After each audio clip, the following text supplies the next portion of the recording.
Selanjutnya, tanpa berlama-lama lagi, kita akan memasuki sesi ketiga dengan judul Strong Platforms to be a Good Surgeon, yang akan dimoderatori oleh Dr. Natasha Supartono, spesialis telinga hidung tenggorok bedah kepala leher, dan Dr. Indra Parmaditya, spesialis telinga hidung tenggorok bedah kepala leher FICS. Dr. Natasha merupakan staf medis Divisi Rinologi Departemen THT BKL FKUI RSCM. Dr. Indra merupakan staf medis Divisi Onkologi Departemen Telinga Hidung Tenggorok Bedah Kepala Leher FKUI RSCM. Dapat disaksikan pada layar CV singkat dari Dr. Natasha dan Dr. Indra.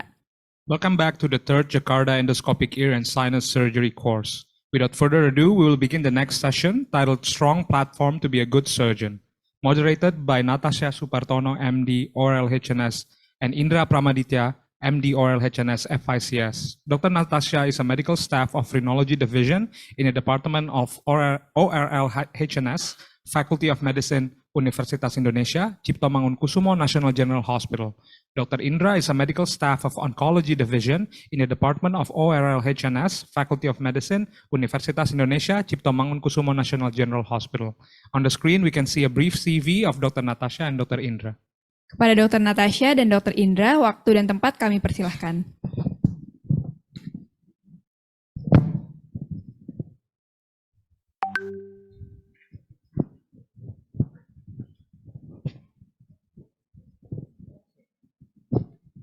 Good afternoon, Professor, Doctor, and also all delegate of the JE2S symposium today.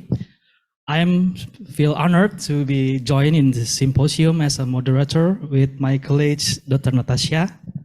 And this session will be entitled Strong Platforms to be a Good Surgeon. Okay. And in this session, we will talk about how to be a good surgeon, of course, with three speakers. The first speaker is Dr. Saad Al-Saleh. Yeah, Dr. Saad Al-Saleh. He's you already joined us. Good afternoon, Dr. Al-Saleh. Yes, good afternoon. Okay, I will read your CV. Okay, Dr. Saad Al-Saleh is a rhinologist and also skull-based surgeon. His education history, Bachelor of Medicine and Surgery, King Saud University.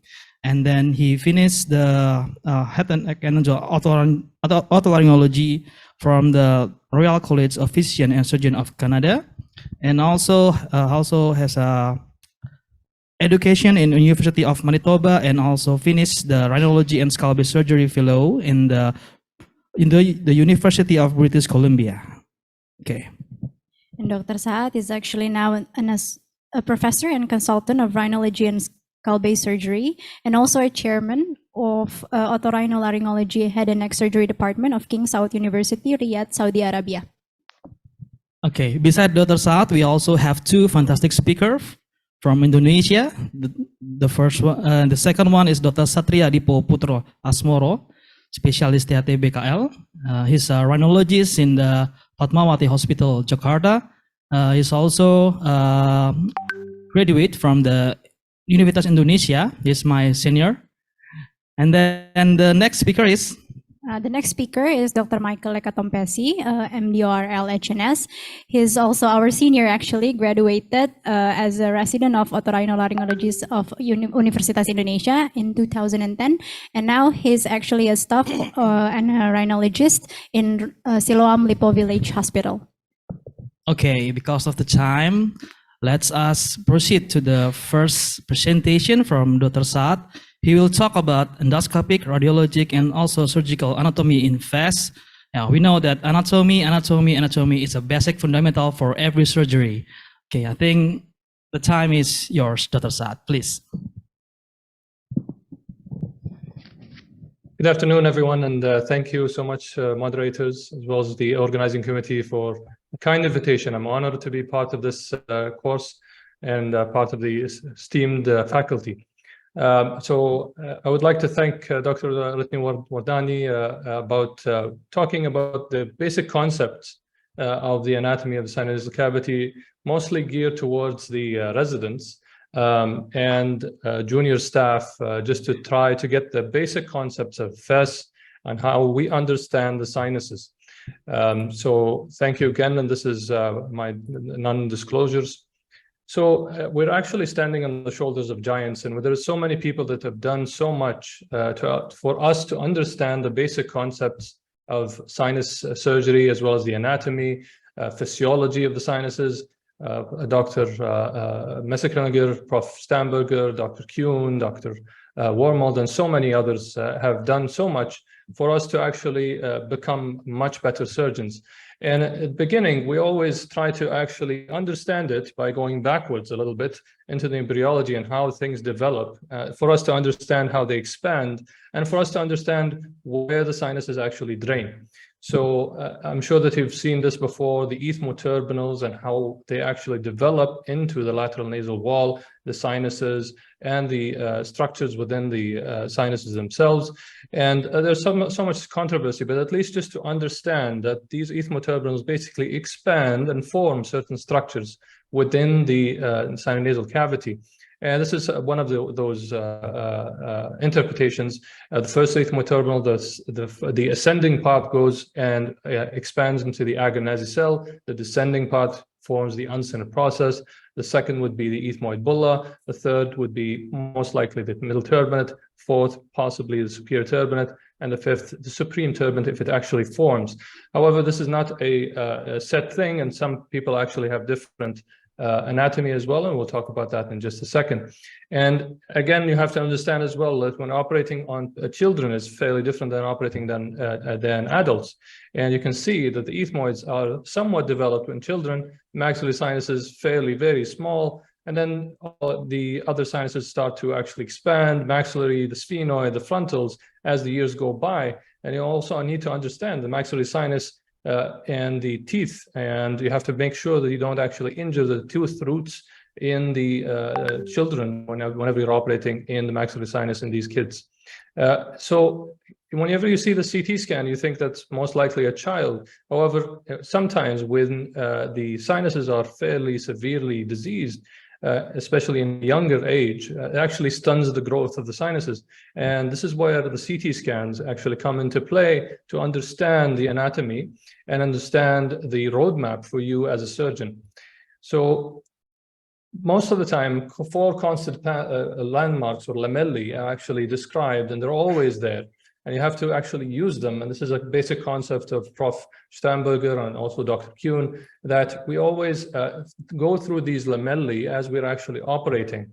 And the uncinate process would be the first one. The face of the ethmoid bulla would be the next. The middle turbinate basal lamella would be the third. And then the sphenoid face would be the fourth. They're always there. You will never operate on any patient unless he actually was operated on before. You'll always see these lamellae within the sinuses themselves, or if he has had trauma or something else. So the variable landmarks are there as well, variable lamellae that sometimes are there. So the posterior bulla wall is sometimes there, the superior turbinate basal lamella, as well as the supreme turbinate. So these are variable landmarks that sometimes are there, but not always there. So the middle turbinate would be the most important thing, and majority of times the junior students, junior staff as well, fail to understand the concept of how the anatomy of the middle turbinate is. And you can see it's actually formulated in 3 planes. So the sagittal plane forms the first part, and then the coronal plane forms the second part, and then the axial plane forms the last part, where it attaches to different structures. You can see when you see it, it looks like a sagittal structure, but it actually has 3 planes. And you have to understand that when you're actually operating. And attachments, as we all know, this attachment goes into the agonasi, the cribriform plate, the skull base, and then the coronal part attaches to the lamina, and the posterior part attaches to the maxilla as well as the palatine bone. And we actually have that free anterior edge and free posterior edge that we always try to medialize to get into the sinuses.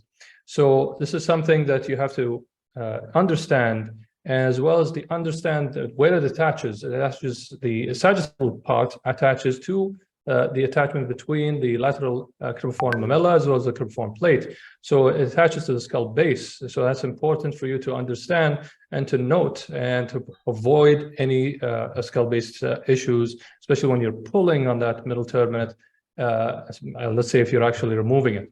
So Another thing that Prof. Rida Kamil also loves to show is the origami model of the middle turbinate itself. I suggested you actually look into this literature to see his publication on rhinology online.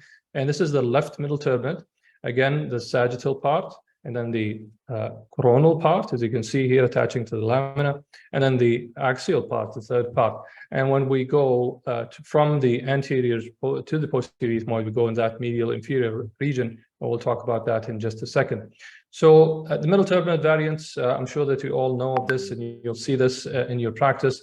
Some of them have concha bullosi, some of them have interlamellar cells above, and some are actually paradoxical, making it a little bit more difficult to enter that middle meatus. So this is just a demonstration of the endoscopic anatomy. You can see the middle turbinate, the uncinner process, the ethmoid bulla, and then the basic crevices between them. And this is something, the first thing that you do in endoscopic sinus surgery, and I'm sure you'll actually see that in the demonstrations later on. So the uncinner process is the first thing that we always talk about, is the sickle-shaped bone on the lateral nasal wall attaching to that frontal process of the maxilla. And it basically, between it and the bulla, we have that 2D opening, which is the hiatus simularis inferioris, as well as the space between it and the lamina would be that infundibulum. So the infundibulum is that shape, that space where the anterior sinuses actually all drain, especially the maxillary sinus, and where the maxillary sinus ostium is there. And this is very important. And now we remove that part of the uncinate, and we're looking with a 30-degree endoscope into that area. I'm sure Prof. Javer has mentioned this in his talk, that you always need to actually see that ostium and enlarge it from there, rather than blindly go somewhere and enlarge it. Because if you go blindly, you'll actually end up with a mixed sinus ostium sequence, and we'll talk about that in just a second. So it's an oblique shaped ostium. It's not, as you can see here, a round shape in the sagittal plane. So if you go with this is with the 30-degree scope looking on the right side, and if you go with the 70-degree scope, that's the ostium, not that. So this is a posterior accessory ostium, and you should not be, and I see this all the time, a lot of people just basically enlarge that accessory ostium, basically leading to a natural maxillary sinus ostium and the mixed sinus ostium sequence, where the mucus basically recirculates between the two ostii, and basically leading to a non-functional maxillary sinus. The upper uncinate attachment is always important. I'm sure that this will be talked about in the demonstration as well. And majority of times it attaches to the lamina, sometimes to the skull base, and sometimes to the middle turbinate. And what I always sit down with my residents prior to the surgery and make sure that they understand this, we always go back to the most posterior segment, the free edge of the uncinate process itself, and then go up. As we go up, we basically see where it attaches to, and you can see the attachment to the orbit here, and where the frontal sinus drains into the middle meatus here, and sometimes it drains into the infundibulum if it attaches to the skull base or to the middle turbinate itself. So uncinate process itself can lateralize as well, making it much more difficult for you to remove, or even leads to a silent sinus syndrome, and basically gets the orbit down, and you have to be careful about injuring the orbit in these cases, and you have to understand that prior to the surgery itself and have angled instrumentation. So this is just a demonstration of an ancectomy. As you can see, I usually do it in a retrograde approach, removing, basically dividing the upper 2/3 from the lower third with a backbiter. And then basically, this is the right side. And then we basically flag that upper portion outwards, and having it at the attachment between it and the frontal process of the maxilla. And with using a 90-degree pediatric forceps, I basically dislocate that uncinate from the lateral wall, comes out as a big piece of bone. And then you can see the lower uncinate now hiding that ostium. And whenever it's important to actually see the ostium, that's the main important thing. If you lose that, you basically lose your functional aspect of the sinus surgery. So this is a down biter, and you basically remove that lower uncinate. And now you can see that beautiful pear-shaped infundibulum, and I didn't even enlarge the maxillary sinus ostium, and then you can definitely enlarge it if needed, especially in certain cases.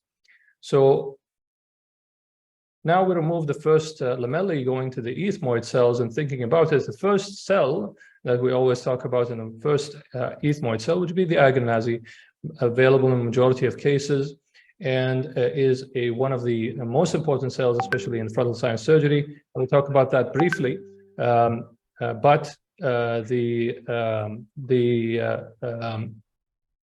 think you have another session about that as well.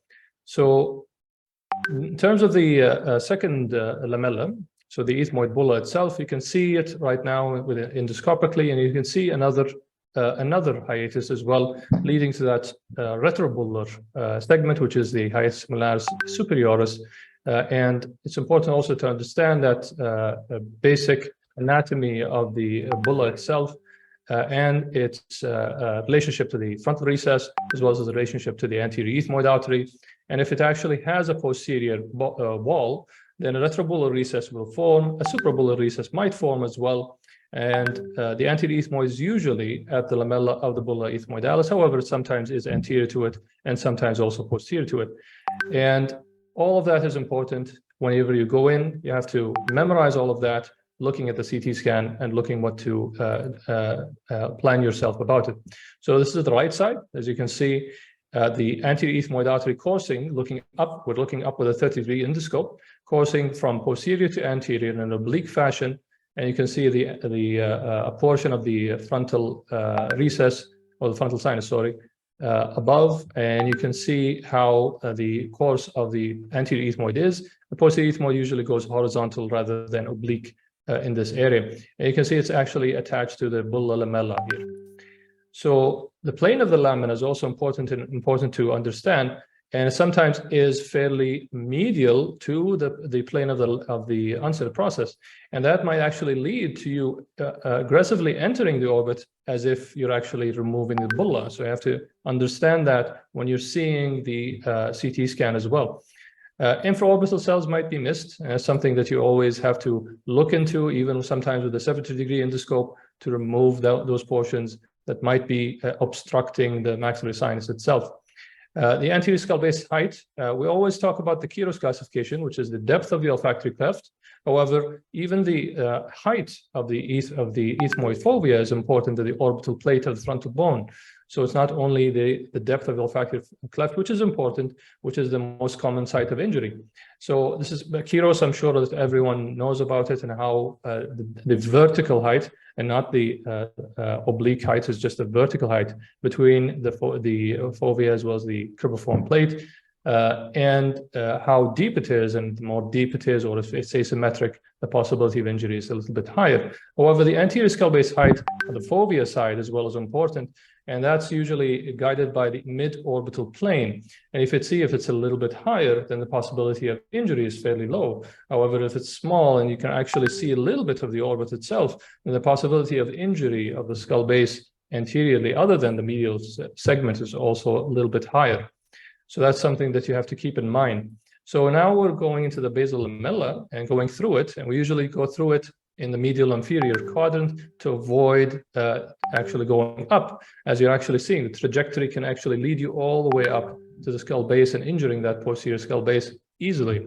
So something that you have to keep in mind, the posterior skull base height as well. And it's usually guided by how the difference between the maxillary sinus and the ethmoid. So sometimes you have a huge maxillary sinus and a very small posterior ethmoid, giving you that impression that you also have a big posterior ethmoid and might also injure that skull base as well. So you have to keep that in mind whenever you're reading the sinus CT scan, the ratio between the maxillary sinus and the posterior ethmoid, to understand the posterior ethmoid skull base height.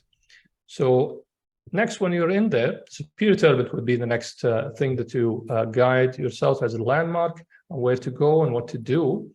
And you can see this is two views now. What's the right sphenoid ostium looking from a transnasal side. So you basically medialized the middle turbinate, lateralized the middle turbinate, and you can see the superior turbinate. You can see the sphenoethmoidal recess. You can see the sphenoid ostium, which is usually around 15 plus minus a few millimeters from the coena and a few millimeters from the septum itself, medial to the superior turbinate attachment in the majority of times. Recording in progress.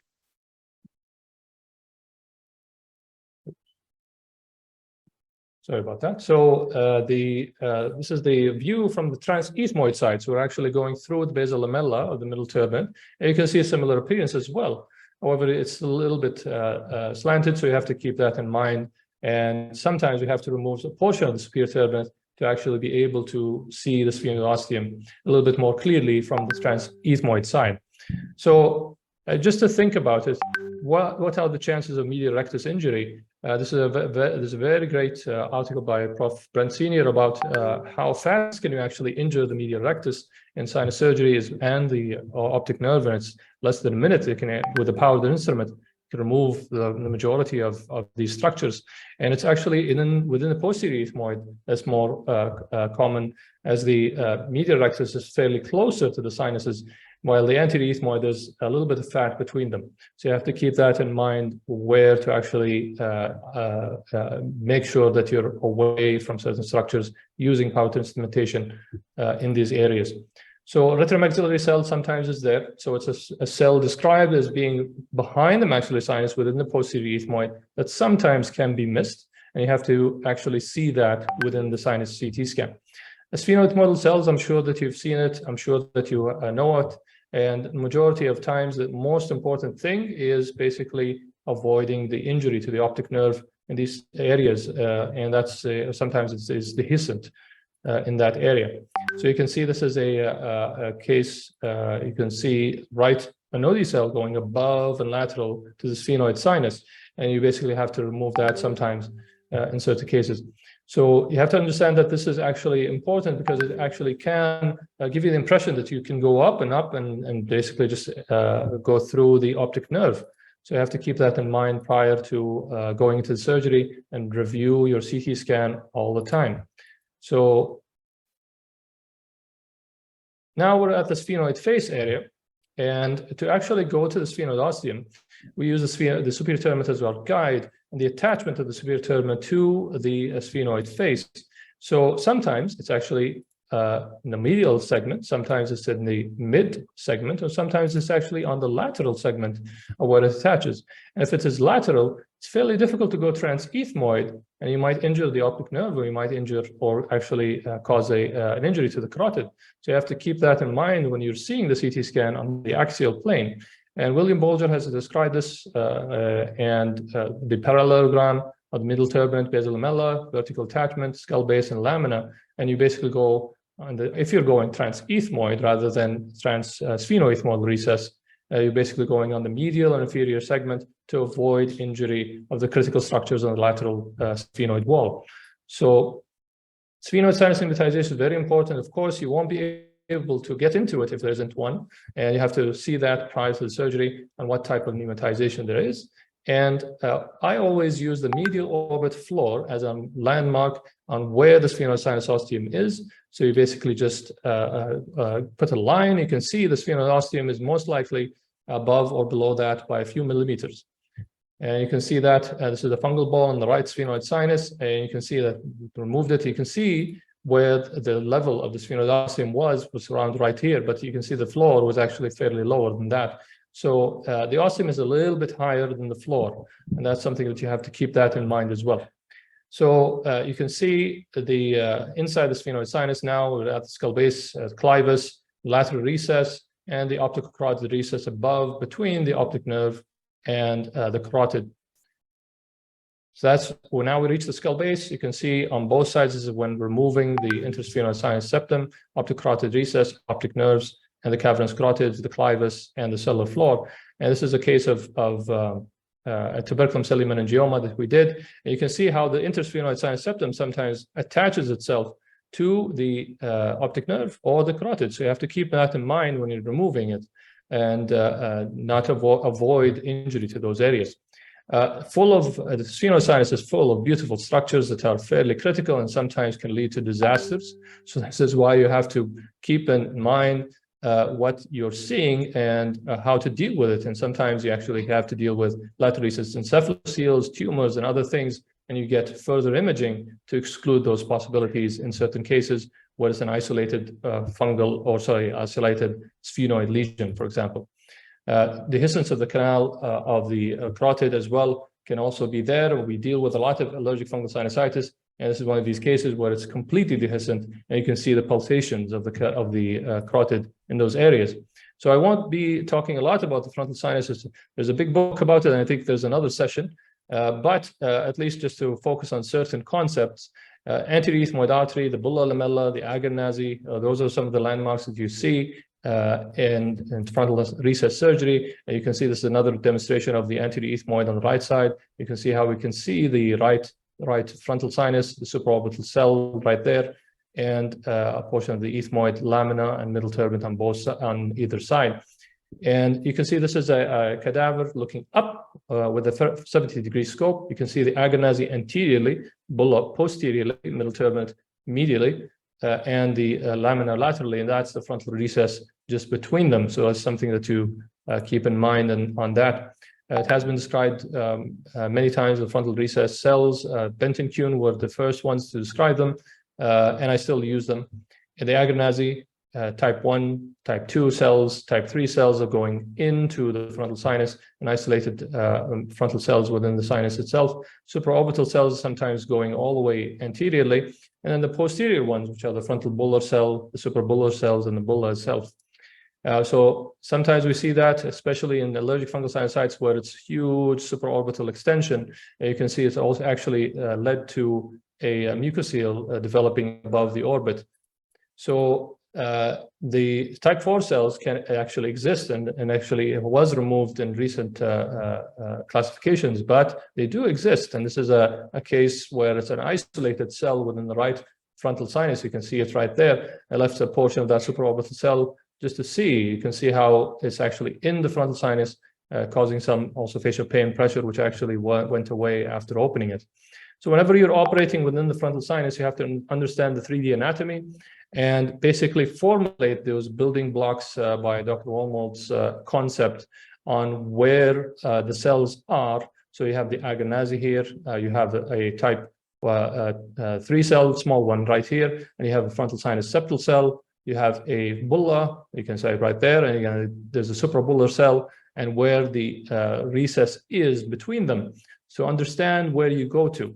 And this is another depiction. You can see as well a suprabullar cell, type 1 cell, agernazi, a small bulla, and where the frontal recess is, and understand where to go to. A little bit more on the medial side between these cells, I know where to go. So you have to memorize that. You have to use proper instrumentation. So many things that you can actually use. I actually use what Dr. Fred Kuhn and my teacher as well uses, more of these custom-made bent suctions to actually get delicate dissection on that frontal recess area on either side. And it's important to understand that you're using always angled endoscopes in these areas, and you have to also use angled instrumentation and never go above your scope, because it actually leads to complications. I won't go into detail into draft procedures, but you probably know this. One would be less of just opening the ethmoid area without going into the frontal ostium. 2 would be opening the frontal ostium itself, removing all ethmoid shelves. And 2B would be removing everything within that area from the septum towards the lamina, as well as part of the frontal floor and the frontal beak as well, back to the olfactory cleft. So a concept, vertical bar, which is basically the vertical bar of the uncinate process itself, and going medial to that, you're basically going into the frontal sinus. Another thing that I like in terms of concepts, which is the horizon sign or the shadow sign. And you can see how you can see inside the frontal sinus, you can see the shadow of the sinus itself going above the horizon, as well as the shelves within the frontal sinus itself when you're dissecting. When you see this, that's not the frontal sinus, that's the frontal sinus when you dissect those cells off. This is what it looks like in a draft 2A. So you can see inside the frontal sinus, you can see the horizon sign, you can see the shells within, and you can see all the mucosa intact. But sometimes you have difficult situations, and this is a case of a large frontal bular cell. I'll show it just briefly, which occupies the majority of the right frontal sinus.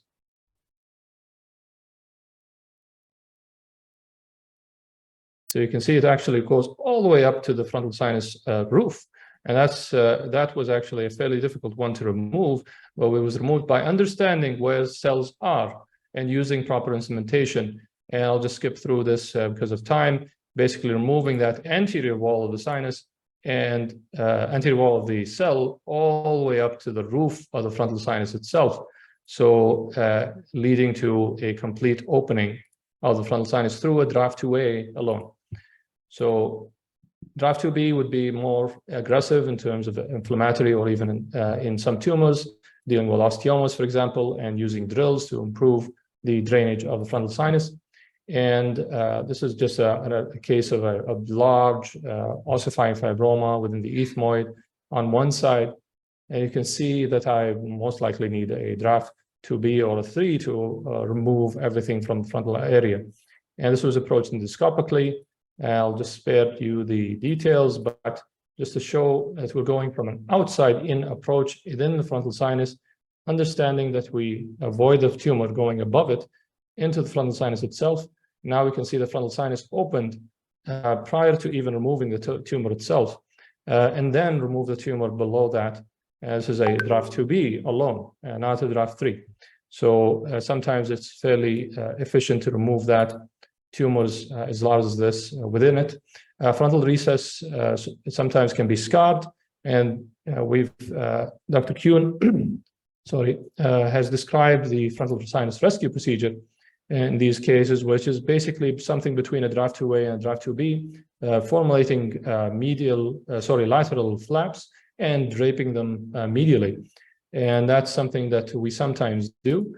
And this is a case as well where it's scarred shut between the middle turbinate and the lateral wall, and basically remove, after opening the frontal recess itself, removing a portion of it, modified it by doing a medial flap rather than a lateral flap, and removing a portion of the, and we're not using any drills here, we're basically just dissecting, and you can see how it looks like after removing it. It looks similar to a draft 2B, but more functional, and it heals nicely with no issues.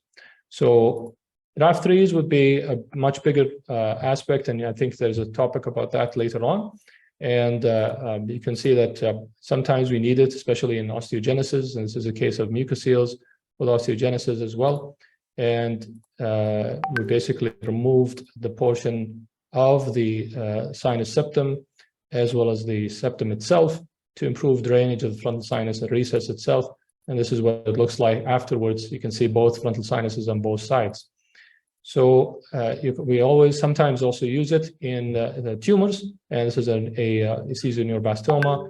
Both sides are being seen, and as well as the ethmoid arteries. And we'll conclude with basically, there's no right or wrong about these cases, and there's no right or wrong about how much you do in terms of surgery. And this is a study from Stanford noting that draft 2B and draft 3 are almost equal in terms of revision rates, in terms of complications and patency. And actually draft 2B actually made some people actually better after surgery. And these are some of the long-term results. And whenever you have good technique and good surgeries, you'll actually have great outcomes, even in the most difficult cases, by understanding the anatomy, by understanding how functional the sinuses are. These will guide you towards the best outcomes, inshallah. So you must review the imaging preoperatively, use any method. There's a closed method, there's multiple methods of going systematically through a checklist and reviewing every part of the image and memorizing it. Always remind yourself to check lamellicons constantly, intraoperatively, and always go into the medial and inferior dissection, and so that's usually safe. And in the posterior ethmoid cavity, use that superior turbinate, use the medial orbiter 4 as your guides towards the sphenoid sinus. Avoid aggressive entry into the sphenoid sinus. I've seen this so many times where you either remove the mucosa, leading to bleeding, you're wondering what happens, or you, in a very big problem, actually dissect and go into the carotid, and that's not something that you want to have in a regular case. avoid mucosal stripping, especially in the frontal sinus surgery, and to avoid scarring and synechiae in that area. And wish you all the best. I hope that that's something that you kept in mind, and any questions, I'm here. Thank you, Dr. Saad. It's a fantastic presentation. I will really enjoy your presentation. Okay, I think there must be a question later. We can move to the second and third speaker first. Yes, so the second lecture will be from Dr. Satria. For Dr. Satria, you may come up to the stage and present your lecture.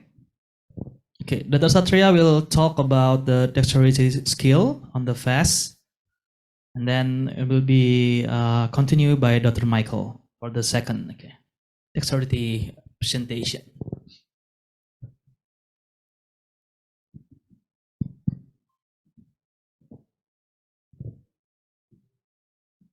Okay, please, Dr. Satria, the time is yours. Thank you. Good afternoon. Thank you, Dr. Saad, for your amazing presentation. And it's very motivated to us to know how to study more about the anatomy. Okay.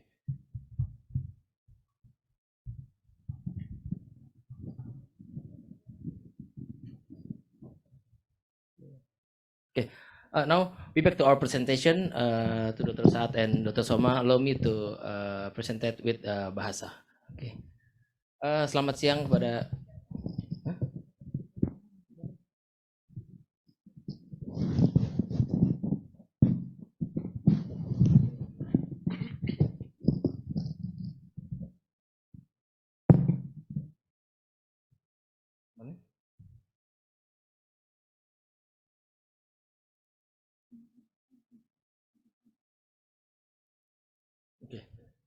Selamat siang kepada guru-guru saya, Dr. Damayanti, Dr. Dani, Dr. Soma, Dr. Rusdian, dan Prof. Zainul. Selamat siang. Saya akan membawa materi tentang dexterity. Jadi dari tadi pagi kita udah menjelaskan, udah berbicara banyak tentang berbagai macam tentang pembahasan dinologi. Sekarang kita mau dexterity coba secara rileks, karena dalam dexterity itu kita harus rileks, tidak bisa tidak rileks. Kalau misalnya kita terlalu tegang, membawakan pun akan lebih susah untuk tentang dexterity. Jadi mungkin dari sini dexterity ini pertama kali ketahui zaman PPDS. Dan di sini juga saya sharing, bukan untuk mengajarkan. Jadi tadi Profesor Amin Jafir juga sudah menjelaskan pengalamannya selama lebih dari 25 tahun. Dan tadi Dr. Soma sudah mengatakan bagaimana pengalaman sama lebih dari 15 tahun. Dan mungkin saya sedikit sharing tentang pengalaman saya sejak lulus PPDS sampai sekarang dari 2019. Dan mungkin nanti setelah ini Dr. Michael juga menjelaskan pengalamannya lebih lengkap lagi tentang dexterity seperti itu. Jadi dexterity ini membawa saya sampai bertemu dengan Profesor PJ Warmat, mungkin Dr. ingat ya. Jadi dengan dexterity ini kita mengetahui bagaimana kita akan melakukan tindakan alat. Ya, mungkin bisa slide.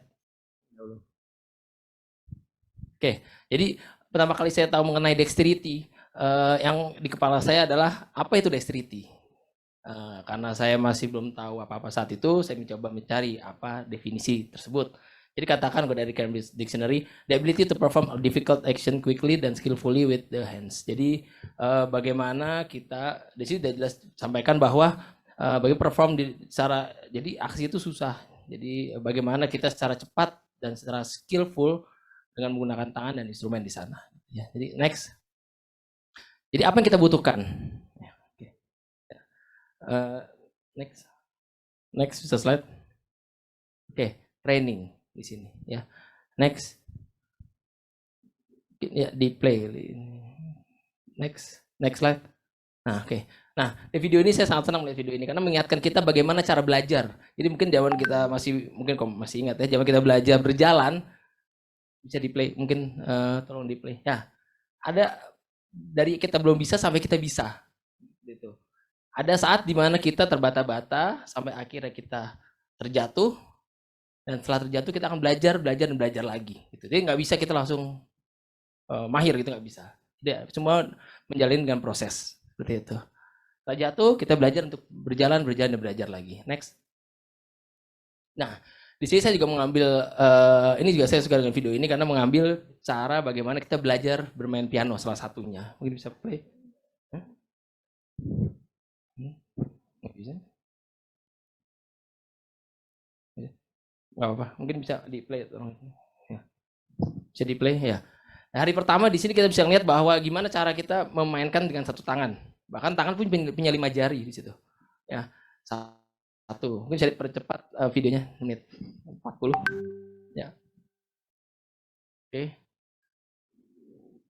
Oke. Lalu setelah 1 bulan kita belajar bisa menggunakan dengan 2 tangan. Nah, di sini dexterity itu udah mulai berjalan di sana. Ya. Setelah 5 tahun mungkin bisa dipercepat langsung ke sorry sebelumnya. Yang tadi. Oke, setelah 5 tahun kita bisa memainkan berbagai macam musik gitu. Jadi nggak bisa dari awal dari baru belajar satu minggu kita langsung memainkan Mozart misalnya, nggak bisa. Jadi semua butuh proses. Next. Nah di sini kita sebagai seorang ahli THT kita melewati berbagai macam cara belajar. Dimulai dari sheep head yang foto kiri atas, lalu dari cadaver. Jadi tidak langsung kita langsung turun ke pasien gitu. Jadi pada saat saya lulus saya tidak melewati tahap-tahap seperti itu. Dan mungkin ini yang harus kita jalankan pada sebelum kita melanjutkan ke pasien seperti itu. Next. Nah, position. Next. Oke, position yang bisa dilihat di sini adalah kita bisa sebelum kita lakukan tindakan operasi, tentunya kita bisa melihat bagaimana lingkungan sekitar kita. Jadi lingkungan bagaimana monitor, posisi badan kita terhadap pasien, lalu bagaimana posisi lingkungan sekitar, instrumen dan lain-lain. Karena itu sangat menentukan bagaimana kelancaran selama operasi. Oke.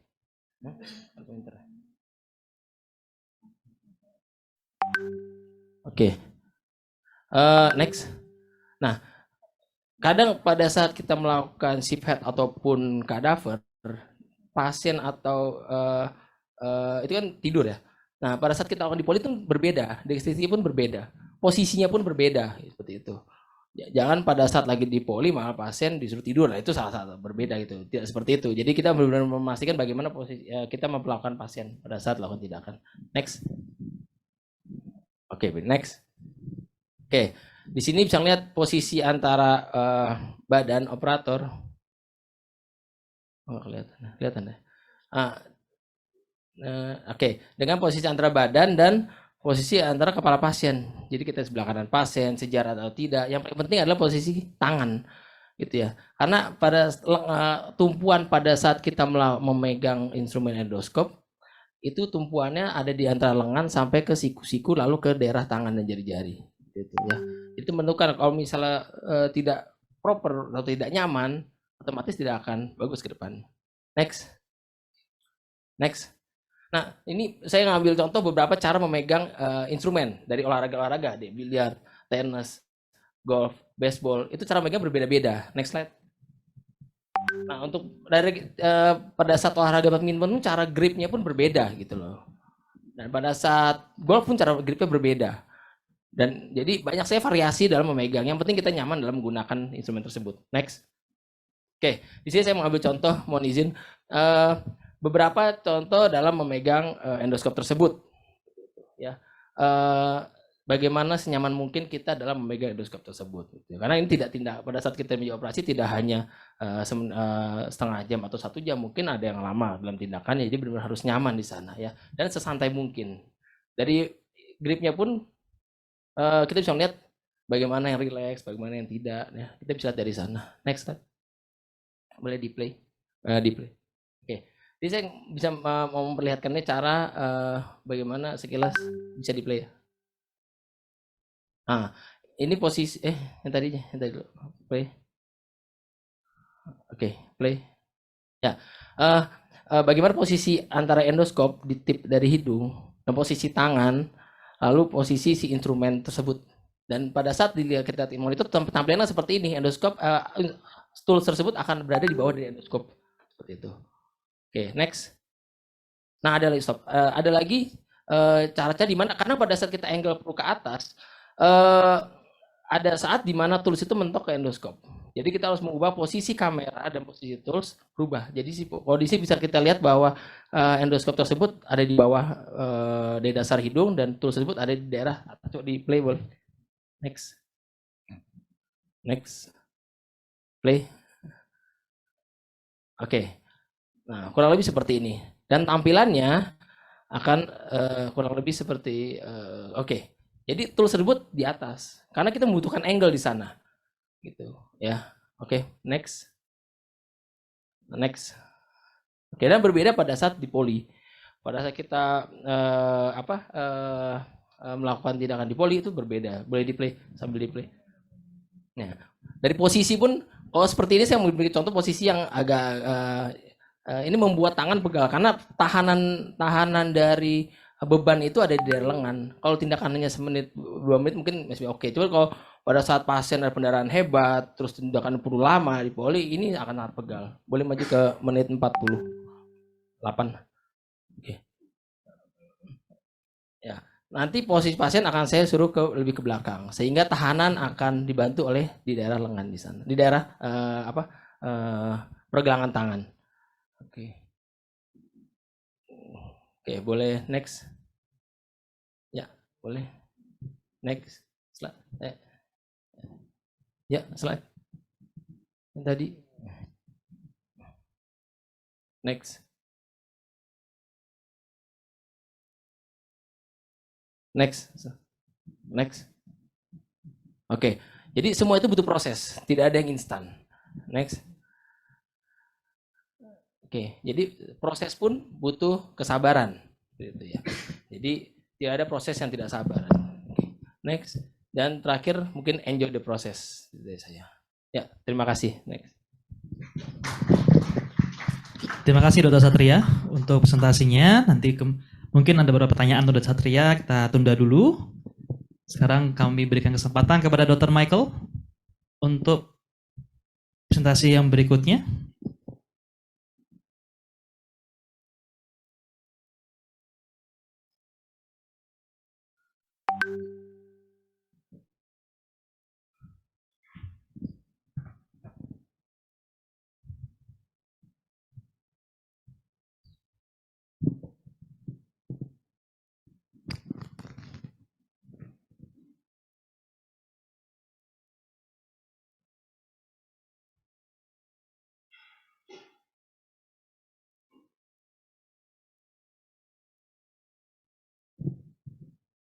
The next speaker is Dr. Michael. He's from Siloam Hospital, Lipo Village. Then he will also present about the dexterity training.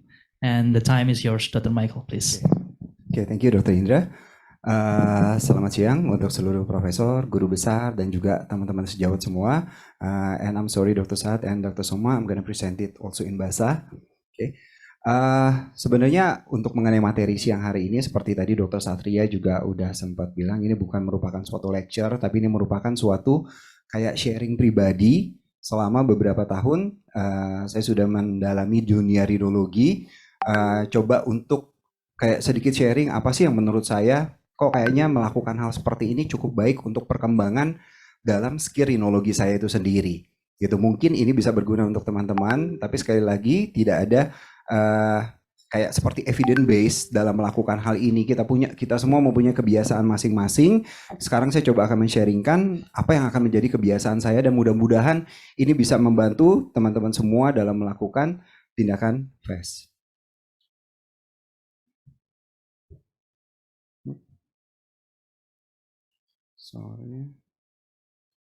Oke. Balik lagi kepada dexterity. Tadi Dr. Satya sudah sempat bilang apa itu dexterity. Dexterity itu merupakan suatu skill dalam untuk melakukan sesuatu. Dan sepertinya ditujukan secara khusus itu dengan menggunakan tangan. Terus apa hubungannya sama FAST? Karena FAST kita menggunakan tangan. Kayak gitu. Jadi dalam kegunaannya dalam FAST adalah kita akan menilai bagaimana dexterity itu bisa membantu kita seberapa lancar dan seberapa halusnya kita melakukan tindakan operasi.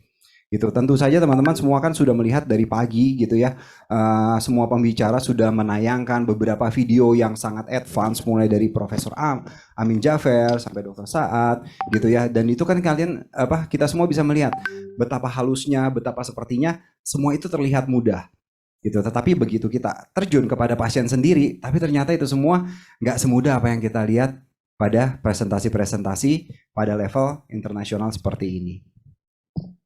Oke, nah ini merupakan sebenarnya hanya contoh untuk mengenai face dexterity gitu ya. Sebenarnya untuk face dexterity sendiri, kalau untuk dari pemahaman saya sendiri adalah bagaimana tangan kiri dan tangan kanan kita bisa saling berkomunikasi gitu. Kita selalu memegang scope dengan tangan kiri dan instrumen kita pegang dengan tangan kanan. Jadi yang adalah di sini adalah bagaimana kita bisa mengkomunikasikan tangan kiri dan tangan kanan sehingga tercipta apa yang mau kita lakukan bisa tervisualisasi dengan baik di layar monitor. Jadi pada saat kita mau melakukan unsinektomi, ya unsinet proses yang akan ditampilkan di layar monitor. Pada saat kita mau melakukan tampon kepada meatus medius, ya berarti daerah meatus medius lah yang harus terlihat dengan jelas di layar monitor. Gitu. Untuk beberapa orang mungkin ini mudah untuk dilakukan, tapi untuk sebagian ini membutuhkan proses yang agak sedikit cukup panjang. Saya tidak perlu melanjutkan untuk video ini. Oke, jadi apa yang harus kita lakukan sih untuk meningkatkan lagi skill kita, untuk meningkatkan lagi dexterity kita, agar kita bisa melakukan operasi face secara lebih baik lagi. Saya membagi ini menjadi dua. Pertama adalah personal dexterity, itu adalah scope dan instrumen handling, di mana semuanya berada di dalam kendali kita dan kita bisa melatih itu semua. Dan yang kedua adalah patient dan working station. Nanti kita akan bahas coba satu persatu. Oke, nah untuk mengenai scope handling adalah bagaimana cara kita memegang scope. Tadi Dr. Satria juga udah sempat bilang, tapi nanti coba kita akan telusuri lebih dalam lagi. Bagaimana cable manajemennya gitu ya. Untuk kita semua yang sudah terjun di dalam dunia rinologi dan sudah melakukan FAST, kadang-kadang kita suka diribetkan oleh kabel endoskop yang berada di dalam meja operasi yang ada di depan kita. Gitu. Nanti coba saya sharingkan bagaimana kita bisa akan sedikit mengatasinya. Bagaimana cara memfiksasi gitu. Jadi bagaimana gambar yang terlihat di dalam endoskop gitu, itu gambarnya bisa ngefix, nggak bergetar, nggak muter-muter kanan atas kiri seperti yang menjadi kelemahan dari sebagian besar termasuk saya. Kayak gitu. Oke, nanti juga akan coba kita ngomongkan mengenai angle dari tangan kita. Gitu. Dr. Satria sempat ngomong, nah di sini coba saya akan coba agak sedikit lebih dalam lagi mengenai angle dari pergelangan tangan, siku, dan juga dari aksial kita untuk mendapatkan posisi dalam melakukan face yang lebih baik. Oke, bagaimana dengan instrumen? Teman-teman semua udah tahu, instrumen dalam melakukan face itu banyak banget. Gitu, mulai dari yang lurus-lurus aja gitu ya, yang cuma kayak straight, terus ada yang up forward 45 derajat, 60 derajat, sampai ada yang kayak forceps flamingo maxilla yang agak sedikit ekstrim, sampai juga ke giraffe forceps yang lebih ekstrim lagi untuk mencapai ke dalam daerah-daerah yang lebih berangle. Dan itu semua mempunyai teknik tersendiri untuk bisa menguasainya, dan itu nggak bisa saya omongkan bagaimana cara untuk mengatasinya, dan itu cuma bisa dipraktekkan secara hands on, dan itu cuma bisa diakumulasi berdasarkan experience kita. Di sini sedikit yang saya harus highlight adalah septum itu sangat fleksibel gitu. Saya sering sekali melihat pada saat saya melakukan supervisi gitu ya, banyak beberapa teman sejawat yang melakukan sepertinya agak sedikit takut untuk menganglekan alat-alat menekan daerah septum. Jadi sudut yang bisa didapatkan untuk mencapai daerah meatus medius itu nggak tercapai gitu, karena takut melukai daerah septum lah, takut intinya sih nggak terlalu nyaman untuk mendekati daerah septum. Akan tetapi ini salah, karena septum itu sangat fleksibel sekali. Oke, nah ini sharing saya bagaimana cara untuk handling endoskop. Seperti itu, bagaimana cara saya memegang endoskop. Saya selalu mengaitkan jari kelingking saya untuk menghandle light source-nya, kemudian tangan saya seperti memegang flute. Seperti itu. Oke, kemudian juga posisinya kurang lebih seperti ini. Di sini bisa terlihat. Oke, kalau misalkan di sini jari saya mengaitkan dari kabel light source, kemudian dua jari saya sampai jari telunjuk itu memeluk dari kepala couplernya, kemudian jari jempol dan jari telunjuknya juga memegang untuk kepala kameranya. Dengan posisi ini untuk saya pribadi, mungkin pengalaman teman-teman sekalian akan sedikit berbeda. Untuk saya pribadi ini merupakan posisi anatomi yang menurut saya cukup baik dan bisa saya gunakan dalam jangka waktu yang cukup lama dalam melakukan tindakan operasi. Oke, nah ini merupakan salah satu yang sangat sering banget dibicarakan oleh dokter-dokter mungkin yang untuk rhinologis, bagaimana cara untuk memfiksasi. Semua pasti rata-rata bilang difiksasikan di atas kafum nasi gitu loh. Di tip nasinya harus kita tekan dari skopnya supaya kita bisa mendapatkan gambar yang stabil. Dan itu amat sangat benar Gitu. Ini merupakan basic dari basic. Pada saat kita mau mencoba untuk melakukan FAST ataupun endoscopic sinus surgery pada umumnya, gitu ya, ini merupakan langkah awal yang harus dikuasai. Jangan pernah lupa fiksasikan dari endoskop itu di tip nasi. Karena itu akan sangat membantu. Pertama, dari endoskop itu sendiri akan lumayan terfiksasi, jadi kita mendapatkan gambar yang tidak terlalu bergetar. Dan kedua, dengan tip nasi kita dorong ke atas, gitu akan terlihat. Gitu, celahnya itu di bagian bawah untuk kita masukkan instrumen akan cukup banyak. Gitu, jadi akan lega sekali. Oke. Nah ini yang kedua, mengenai yang tadi saya sempat bilang angle. Angle kita memegang endoskop. Kalau buat saya yang terbaik, kalau misalkan untuk melakukan FAST, pada saat kita bilang untuk wrist atau pergelangan tangan, sebisa mungkin kita membentuk angle 0 derajat. Yaitu straight, tegak lurus. Karena dengan angle yang 0 derajat gitu, ini merupakan posisi anatomi kita. Gitu. Jadi kemungkinan besar kita akan bisa mempertahankan ini akan cukup lama. Kalau dibilang apakah nanti akan capek? Pasti akan capek, tapi akan jauh lebih capek kalau misalkan kita ngebentuk angle lebih dari 15 derajat, kita bengkokkan, itu pasti akan jauh lebih cepat capek. Gitu. Kemudian untuk elbow. Untuk elbow sendiri atau untuk siku sendiri, gitu ya. Saya biasanya selalu merekomendasikan jangan pernah membentuk untuk sudut lebih dari 90 derajat. Karena kalau sudut lebih dari 90 derajat, kita membentuk elbownya untuk sudutnya, gitu. Artinya kita akan membebankan semua yang kita pegang, apalagi kalau misalkan teman-teman mempunyai yang HD gitu ya, atau 4K, yang dimana kepala kameranya itu besar sekali dan cukup berat, lebih dari 500 gram, itu semua beban itu akan dipegang oleh bicep kita, oleh otot bicep, gitu ya. Lebih dari setengah jam itu akan sangat berasa. Gitu. Sementara kalau misalkan angle-nya itu tidak sampai 90 derajat, itu masih bisa di-sharing dengan otot dari deltoid kita. Yang ketiga adalah angle dari aksila. Gitu. Angle dari aksila kita serapat mungkin.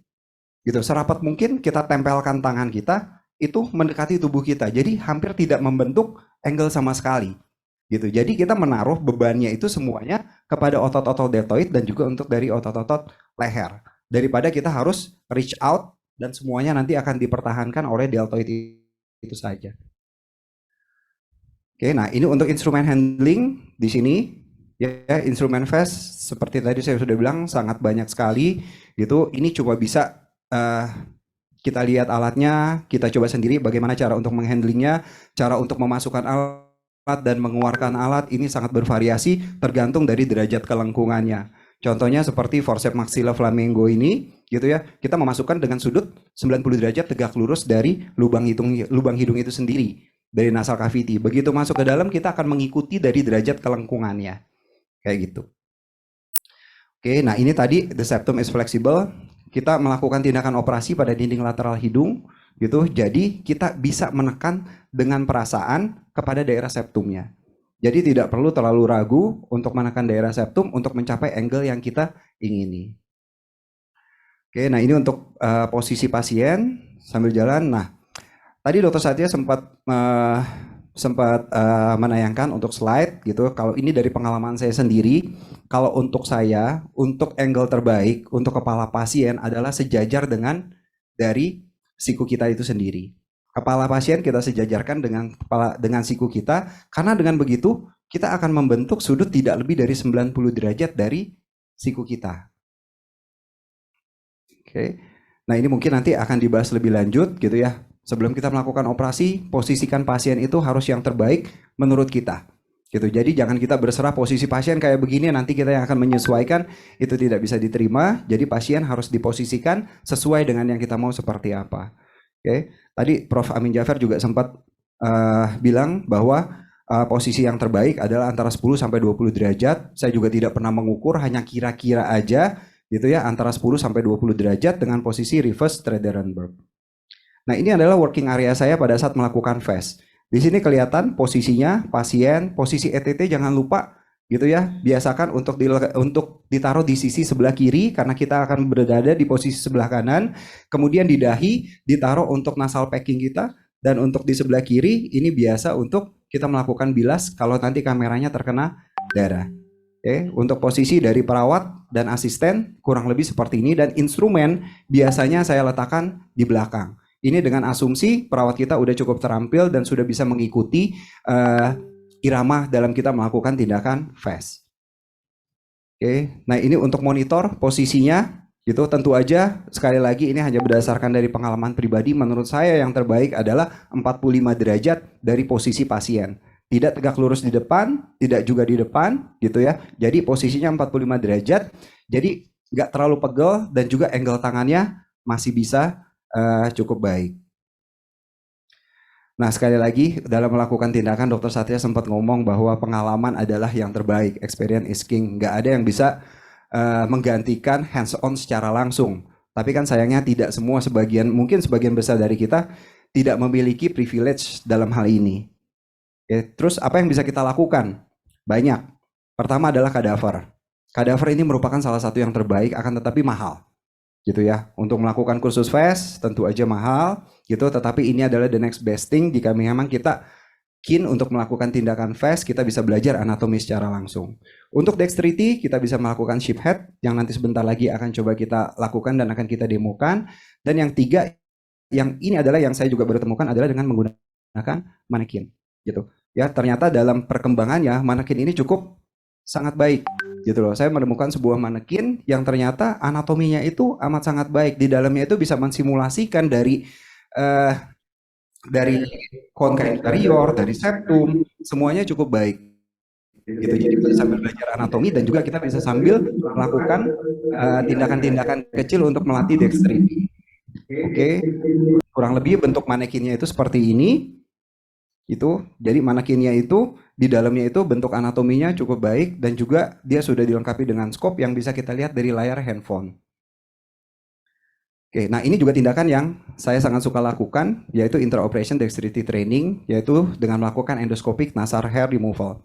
Ini saya diajarkan oleh Dr. Vicky, sewaktu saya masih menjadi PPDS, saya masih ikut beliau di Rumah Sakit Fatmawati, dan ini sampai sekarang pun saya masih terus melakukan ini. Walaupun sebetulnya saya bisa minta untuk perawat melakukan hal ini, saya bisa minta koas saya untuk melakukan hal ini, tapi saya akan tetap melakukan ini di ruang operasi, karena menurut saya ini sangat baik sekali untuk melatih dexterity. Karena kalau misalkan teman-teman lihat semua di gambar ini, itu posisi skopnya itu tidak terfiksasi di tip nasi. Jadi di sini kita belajar skop itu secara melayang.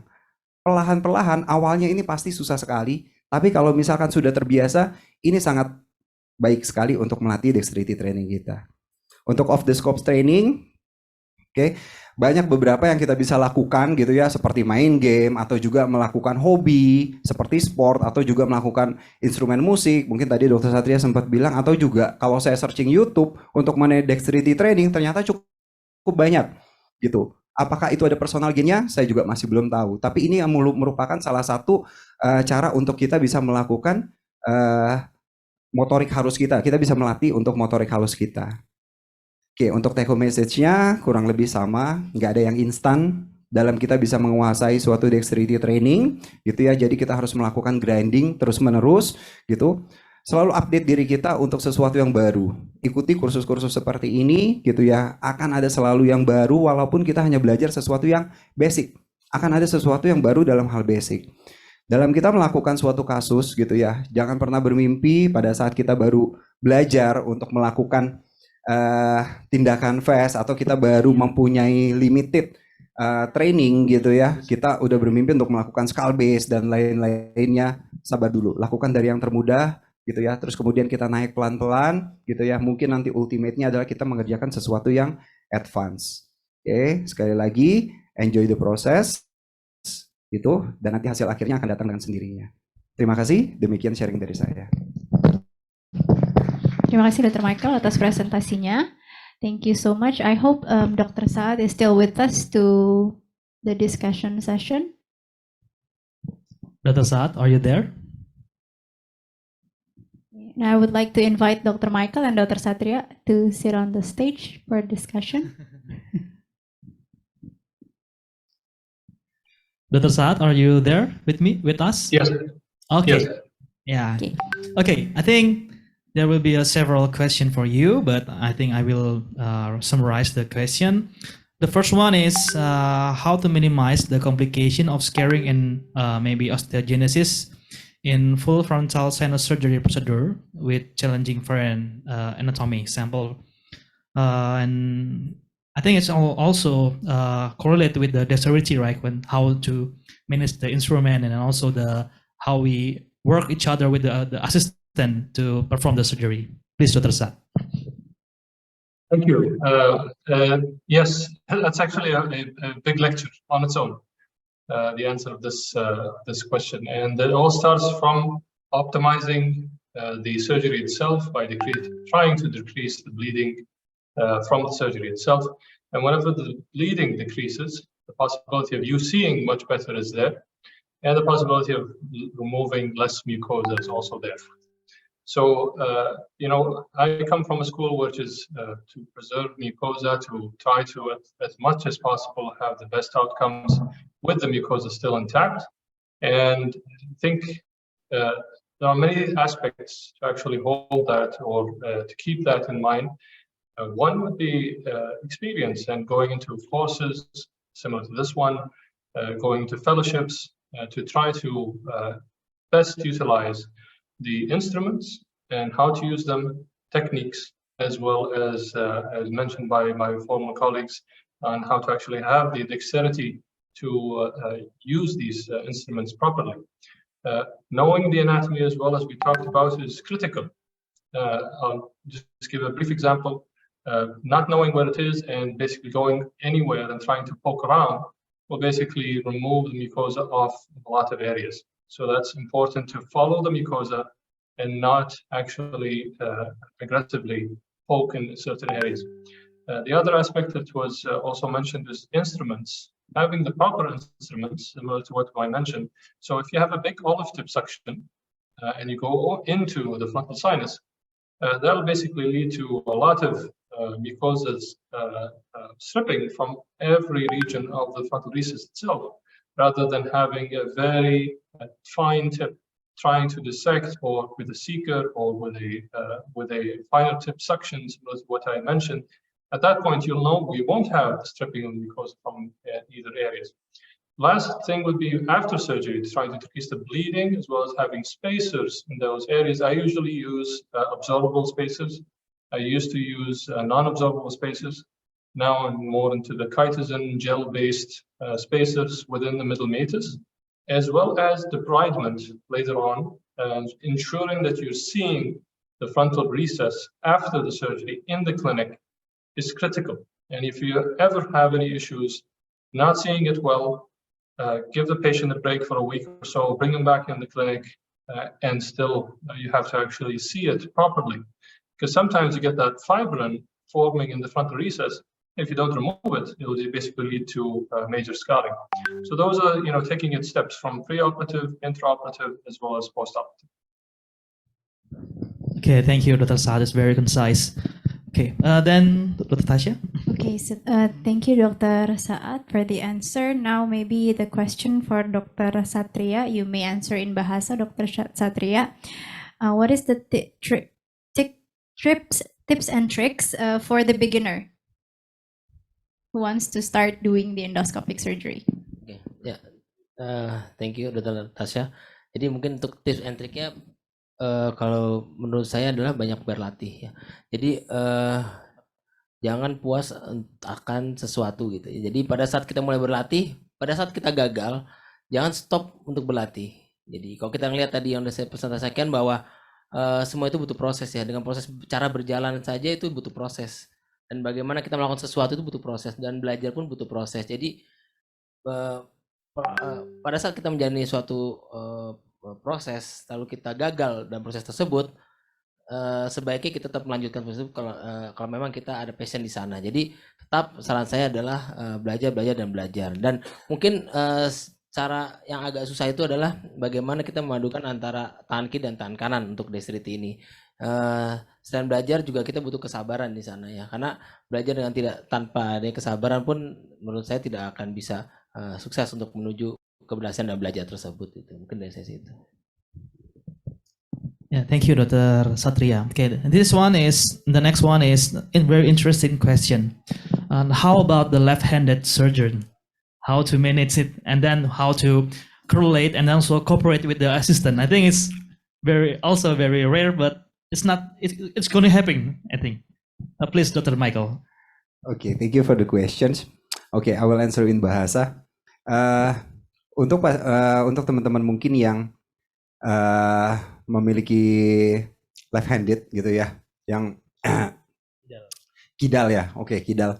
Untuk pasien-pasien yang kidal gitu, pemahaman saya adalah sampai saat ini tetap dari apa yang saya pelajari untuk endoskop akan tetap dipegang oleh tangan kiri, gitu. Artinya akan ada fase belajar yang mungkin akan sedikit lebih berat dibandingkan dengan pasien teman-teman yang tidak kidal, gitu, di mana kita bisa melakukan dominasi untuk fluennya untuk tangan kanan itu memegang instrumen. Karena kemungkinan tangan dominannya biasanya adalah yang memegang benda-benda yang tajam. Seperti itu. Sementara tangan kirinya tidak memegang alat-alat yang tajam.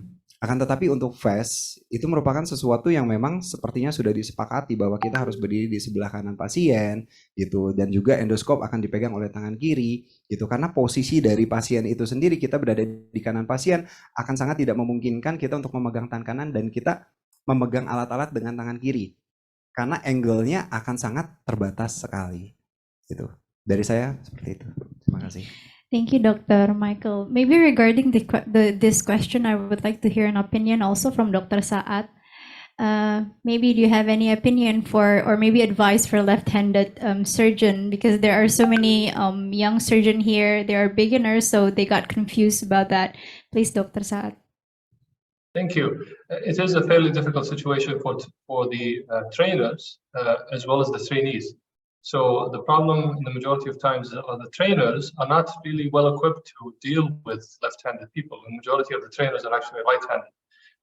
So that's the main problem. And you have to actually have to train the trainers themselves on how to deal with left-handed residents. And the main important thing, my sincere advice to junior staff and residents is not to force yourself using another hand. And I see this all the time. They actually just go through the years of residency, forcing themselves using the other hand, and they tend to actually do much worse than their counterparts in the same year. Just because of the going against their actual nature. And I think they have to actually disclose to the trainers that they are left-handed, they have to go on the other side, the whole room setup actually needs to change. So whenever I have a left-handed resident, I actually have them on the other side of the bed, and the monitor usually goes on the head of the bed rather than where it's opposite. So both of us can see the monitor equally on both sides of the bed itself. So it's critical for them to do that, for them to actually be much better and skilled later on. So they have to have the supervisor with them, especially in the first few years. And so what I see sometimes, and it's fairly difficult to deal with, is the senior residents and some of the junior staff that are using their other hand with suboptimal skills because of that, and they have to again relearn the other side and the other hand. So I think disclosing that from the beginning to your trainer, telling them that you're left-handed, telling them that you want to actually be on the other side to train yourself is important. However, last comment would be some people have good dexterity on both hands. They're left-handed, but they have good dexterity on both hands. And you can actually detect that by just operating with them a few times. And they can operate on both sides. And those people are actually fairly lucky. So they can do it on both sides. Thank you so much, Dr. Saad. That's a very nice answer to hear. Okay, Dr. Saad, I have one question for you for the revision or video surgery. Okay, we know that the imaging is very fundamental for the fast surgery, right? And how you approach of the imaging. We know we have a closed mnemonic for the initial case to see how's the dangerous side or the position of the imaging before the surgery. But how about the post-surgery, or maybe on the tumor or the oncologic endoscopic surgery, that maybe the anatomic is already distorted, especially in the I think you will have some experience about that. Please, Dr. Saad. So let me understand it. So your question is how to deal with revision cases, right? Yeah. How do you evaluate the imaging in the revision surgery? Do you have a tips? Yeah. Yeah, so evaluate imaging. Well, there's actually many articles written about that, how to deal with revision cases, as well as how to interpret imaging in those cases. And the majority of times, and this is common between everyone, you always leave a little bit here and there in terms of, and this is the most common ones. Some of the agonazi, some of the uncinate upper process, some of the ethmoid cells superiorly, some of the posterior ethmoid cells a little bit laterally are missed, and the intramedullary cells are also missed because they imitate the skull base and they push you towards the lateral compartment. So those are some of the areas that are usually missed, and those are the areas that we always focus on after the surgery itself, and to optimize as much as possible your results afterwards. And sometimes in revision cases, you actually have to be more aggressive, open up the maxillary sinus a little bit more, do a median maxillectomy, remove a portion of the sphenoid floor, or even do a draft 2B or a draft 3, especially in each, you have to assess each and every case. In terms of the oncology side, that's a whole different realm, a whole different thing. And in terms of the imaging there, you have to have not only CT scans, MRIs, as well as contrasted images, possibly PET scans, every now and then, just to document any recurrence, any residual, as well as how to deal with that. And always have, I always tell my residents, always have help on the other side. Sometimes we don't understand certain things on imaging, especially MRIs and other advanced imaging techniques.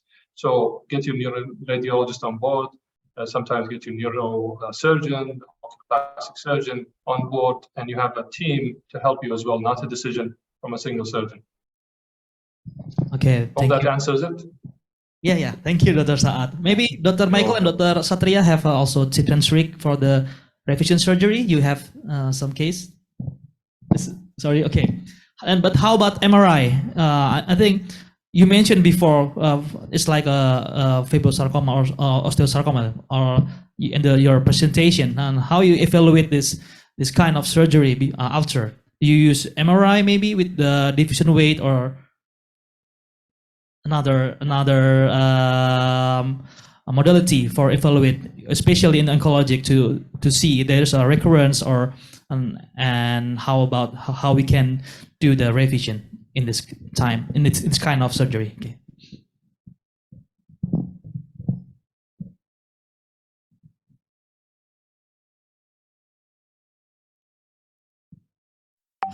Dr. Saad, can you hear me? Sorry. Oh yeah, okay.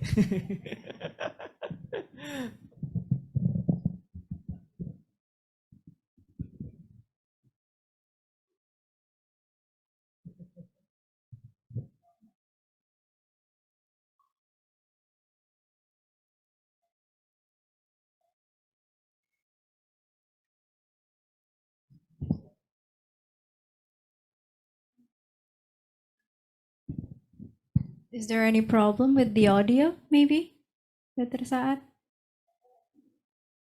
Oh. Oke, sambil menunggu Dr. Saad, mungkin ada pertanyaan untuk Dr. Michael dan Dr. Satria. Oke. Jadi terkadang kita pada saat operasi tidak bisa menemukan asisten yang appropriate mungkin ya. Kita mungkin dengan forehand teknik kan biasanya sangat nyaman untuk kita melakukan fast ya. Nah, bagaimana untuk melakukannya dengan single handed gitu ya, maksudnya dengan diri sendiri gitu. Kadang-kadang kita mau memasukkan beberapa instrumen sekaligus, tapi tidak ada yang bisa membantu dengan baik gitu. Mungkin bisa ada tips dan trik mungkin. Sebenarnya kalau untuk dari berbagai kasus rhinology itu sendiri sih, sebenarnya kalau misalkan kita masih berbicara untuk level-level basic fast, itu rata-rata kita bisa mengerjakannya secara single surgeon gitu ya. Akan tetapi kalau misalkan kita menghadapi suatu komplikasi atau kita ditempatkan dalam suatu tempat yang tidak ideal untuk kita melakukan suatu tindakan fast itu sendiri, contoh misalkan ternyata pasiennya memiliki suatu hipertensi yang tidak bisa dikendalikan oleh dokter anestesinya, jadi makanya kita memiliki suatu bloody field kayak gitu. Ya, sepertinya kalau misalkan kita bisa melakukan komunikasi baik dengan dokter anestesinya, itu adalah pilihan yang pertama. Jadi kita bisa mengembalikan field of view kita menjadi baik lagi gitu. Akan tetapi kalau memang tidak bisa dan pasien memang sudah ada di dalam proses pembiusan dan udah ada di dalam tengah operasi, artinya ya mau nggak mau balik lagi seperti yang tadi Dokter Satria sudah bolak-balik bilang adalah patient, sabar. Gitu loh, sabar, kita melakukan penamponan berulang, tampon selesai 1-2 menit, kita lihat lagi, kita coba untuk selesaikan operasi, tentu aja akan ada batas tertentu di mana oke, cukupkan. Kalau misalkan pasiennya udah terlalu berdarah yang kita tidak bisa kendalikan, ya artinya kita udah harus ada warning dalam diri kita sendiri, udah saatnya kita stop, gitu, save it for another day. Kayak gitu. Mungkin Dokter Satria bisa tambahin? Terima kasih Dr. Michael. Jadi kurang lebih hampir sama dengan Dr. Michael. Jadi sebenarnya itu juga terjadi pada saya. Jadi emang agak sulit pada saat kita operasi tapi asistennya kurang cukup kompeten untuk asistensi kita ya. Karena endoskopi ini kan musuhnya adalah darah ya. Pada saat bleeding terlalu banyak, lapang pandang kita pun akan susah di sana. Jadi pada saat kita mau operasi, disitulah pentingnya persiapan preoperasi. Pada saat kita preoperasi, misalnya kita melakukan operasi, oh kira-kira asisten kita di sana sudah terbiasa, mungkin kan kita lebih tenang. Cuma pada saat asisten kurang mahir dalam melakukan membantu kita dalam melakukan operasi, mungkin persiapan operasi harus benar-benar lebih baik ya, berbeda dengan yang lainnya seperti itu. Jadi memang seperti tadi Dr. Michael sampaikan, itu sangat bergantung dari misalnya teknik hipotensi atau persiapan preoperasi, bagaimana keadaan sistemiknya si pasien dan lain-lain. Mungkin itu tambahan dari saya. Terima kasih. Baik, terima kasih. Dr. Michael dan Dr. Satria. Dr. Sat, are you come back with us? Is there any problem for your audio or? Okay, there is an audio problem, I guess, with Dr. Saat. Okay. So maybe we can conclude this session, Dr. Indra. Yes, please. I guess we all agree that the key of being a good surgeon is to increase our knowledge of anatomy. Of course, anatomy is the most important thing, and then also dexterity, and continue in learning and practice. And also, don't forget to follow our patient to see the results and to evaluate ourselves. I think that's from me. Maybe Dr. Indra have another conclusion. Okay, I think to be a good surgeon, you have to have a basic anatomy, and then I think it's every surgeon will have to be I see that the last quote from the earlier presentation, that a good surgeon is a good physician, right? Yes, I think it's very true, and for us also. And then I think Dr. Michael and Dr. Satria has also described that practice every day, and then I think it's a must, and don't be lazy, I think, yeah. And sport is also a must, I think. Because I see the Dr. Michael and Dr. Satria is a good sportsman. Okay, I think that's okay. for So me. thank you very much, everyone, for paying attention for this session. Assalamualaikum warahmatullahi wabarakatuh. Thank you, Dr. Thank you Saat. for Thank you, Dr. listening. Satria and Dr. Michael. Iya, tadi saya udah lihat ya, muda-muda tapi udah luar biasa, bagus-bagus, tekniknya bagus, ilmunya juga bagus, presentasi bagus, bahasa Inggrisnya bagus, luar biasa. Beda waktu zamannya saya dulu ya. Nah, ini mengenai ini saya cuma sedikit aja ya. Pernah coba operasi face duduk nggak? Nggak pernah ya, selalu berdiri. Memang dulu kita diajarin berdiri dari zamannya Profesor Stamberger ya. Tapi saya waktu di RSCM saya sudah mulai duduk ya. Ya, Rusian mungkin ingat. Karena dengan duduk itu kok kayaknya kita lebih rileks dan lebih menghemat tenaga. Coba Mikhail operasi skull base lama kan ya, berdiri lama, terus ngelihat begini ya, ngelihat sakit gitu. Nah dulu Stamberger juga anti operasi duduk tuh, dia anti, nanti nggak fokus nanti. Tapi lama-lama mungkin beliau sakit ya ininya ya, jadi akhirnya dia duduk. Saya malah lebih duluan duduk dari dia. Tapi memang saya rasa tuh duduk itu memang enak ya untuk tangan apa segala macam, kita lebih tangannya lebih nggak capek gitu.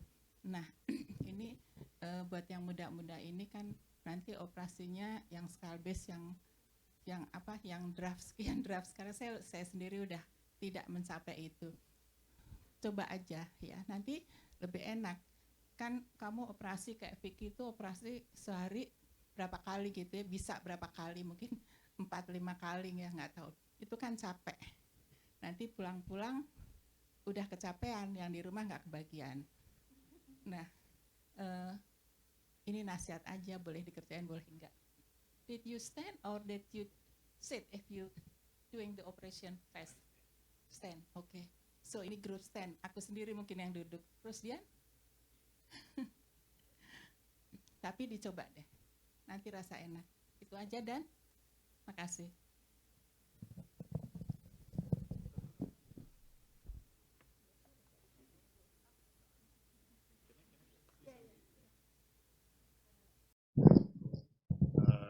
I think Dr. Damayanti makes a very, very good point. Sometimes as surgeons, we think we are Superman and Superwomen, but that's usually in the mid-30s to mid-40s. By mid-40s, you start having cervical spine slip disc, lumbar slip disc. You just have to speak to the surgeons who've been operating heavily for the last 30 years. So I think it'll be helpful if you observe somebody who operates sitting down. In the old days, Fred Kuhn was a big believer of sitting down. So all his fellows sit down, including Dr. Amin Javier. And in Singapore, Tan Tock Seng, Dr. Samuel Yik. So it's a school of thought. But I think it's very comfortable and it increases the longevity of your surgical life. But the problem is most of us don't know how to sit and operate because we've never seen it. So the only way is to observe somebody who's done it and then try it. You don't try, you don't know. Yeah. How about you, Saat? Do you sit or stand when you do the surgery? Yeah. Yeah, sorry about the technical issues. So I actually, I was trained by Prof. Amin Javer. So I actually sit down as well. But the thing is, when you sit down, the pressure is mostly on your shoulders. And that's something that, you know, when you operate, especially in long cases, you'll have a little bit of shoulder pain, especially the right shoulder, because it mobilizes a lot. So that's something that's fairly critical. So what I do is I switch between sitting and standing up every now and then to basically switch the load from my shoulders to my back and right knee. The other aspect is the shaver, where it is. So if you're actually putting a lot of pressure on your right knee, then at that point, your right knee will actually hurt for a long time after the surgery itself. So I switch the shaver pedal to the right side every now and then if I'm standing up, just to have a little bit of pressure on the left side. I actually talked to a physiotherapist to see what's the best approach to do this. And he basically also said that we try to switch around every now and then rather than have a specific setup all the time. It'll basically just switch the load from each and every joint on your system. Thank you so much. Sorry. Dr. Saad, Soma here. Can you hear me? Yes. Fantastic lecture. Thank you very much. I think everyone benefited from it. Can I just ask you, for your skull-based cases, do you also sit down and do the cases? Unfortunately, the skull base setup that we have does not permit me to sit down. Our beds and everything is fairly different. So what I do is I just switch between me and my fellow, or me and my resident every now and then. I stand up, unfortunately. The other aspect is my neurosurgeon colleagues as well. They're not really keen on sitting down, unfortunately. I tried to convince them, but I could not. Yes. So if it's a one-man show, it's much easier. Yes. So from what I experienced during my fellowship with Dr. Karau, who's done operations for 20 years, and you said something about learning from other people's complications and other people's experience. That's the best thing. So after so many years, the thing that works for him is he's got this soft pad on the floor, which actually gives you support actually on your foot, which actually transmits to the spine. That's one thing. Two, the monitor level is exactly at eye level. And there's two monitors for two surgeons, so you don't have to turn your head for 4 hours. And the best tool you have is called a fellow, because then you go for coffee and save your back. Definitely. Our residents. Residents. Okay, thank you. Can we start to our next session, Dr. Saad? Yeah, yeah, please. Sure. Yeah.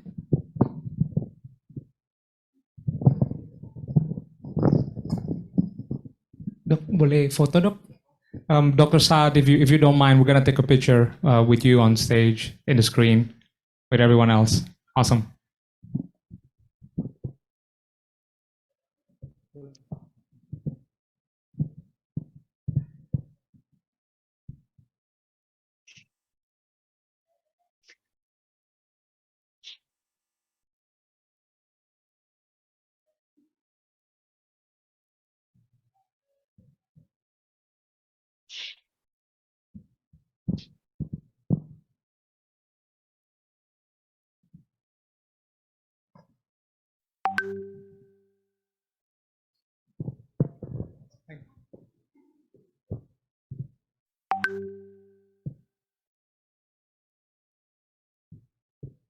Terima kasih pada moderator dan para narasumber dari sesi ketiga untuk ilmunya yang sangat bermanfaat. Sebelumnya ada sedikit pengumuman, saat ini batch 1 dari Dexterity Training on Sheephead Module Endoscopy Septoplasty sedang berjalan, dilakukan di Ballroom 1. Untuk peserta batch 1 harap segera turun ke Ballroom 1. Batch 2 akan dilaksanakan pada pukul 3. Peserta batch 2 adalah Dr. Mulyaningrum SPTHT BKL, Dr. Hamidah Hayati SPTHT BKL, Dr. Siti Merida SPTHT BKL, Dr. Hemastia Manuhara SPTHT BKL, Dr. Adisti Megarinindra SPTHT BKL, Dr. Hafifa SPTHT BKL, dan Dr. Deviana SPTHT BKL. Mohon turun ke Ballroom 1, batch 2 akan dimulai pada pukul 3 nanti. Untuk para peserta simposium, kita akan melanjutkan ke sesi berikutnya. The endoscopic and sinus surgery workshop participants are welcome to take part in the dexterity training on sheephead model endoscopic septoplasty, which is being held in the first floor ballroom downstairs. For the symposium participant, we will continue with the next session.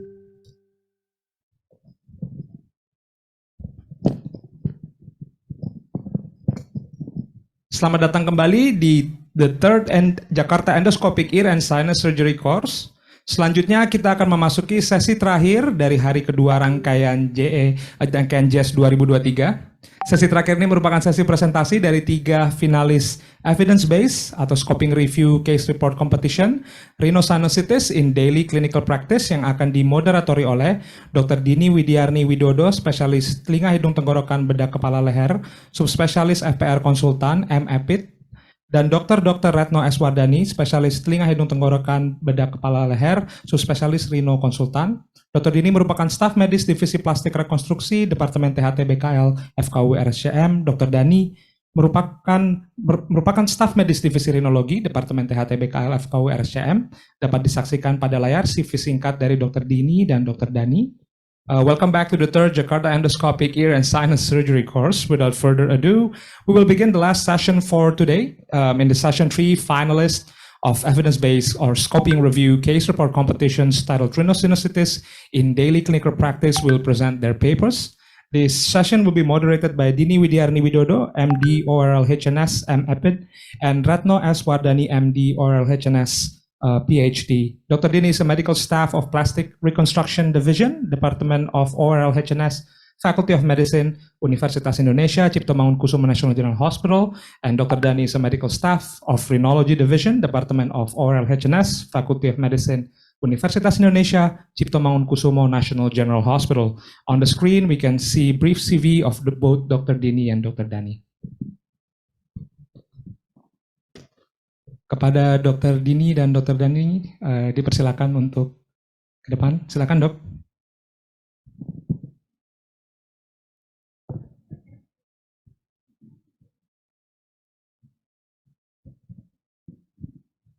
So, good afternoon, ladies and gentlemen.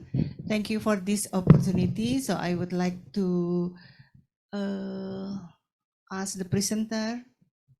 So, we are going to have a competition. 3 of the presenter will be come forward one by one. And the first, Dr. Bella Javita Darmayan. I would like to cover the background of the doctor. because maybe it will confuse or maybe it will influence the judge. So, Dr. Bella. And Yes, Dr. before Danny? that, we have judges here.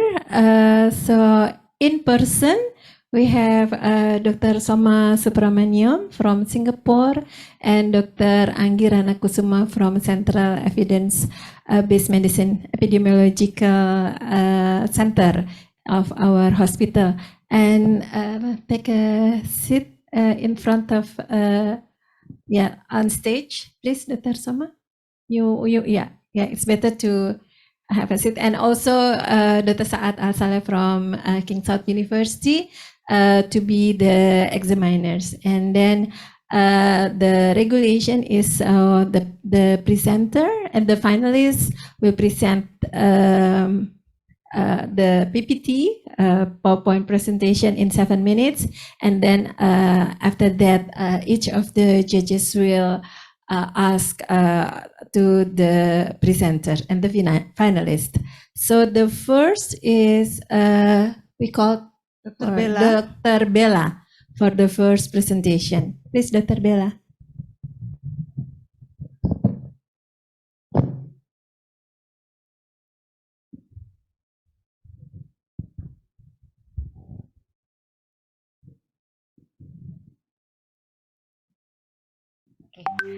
Okay, Bismillahirrahmanirrahim. Good afternoon, everyone. My name is Bella Jovita Darmayan.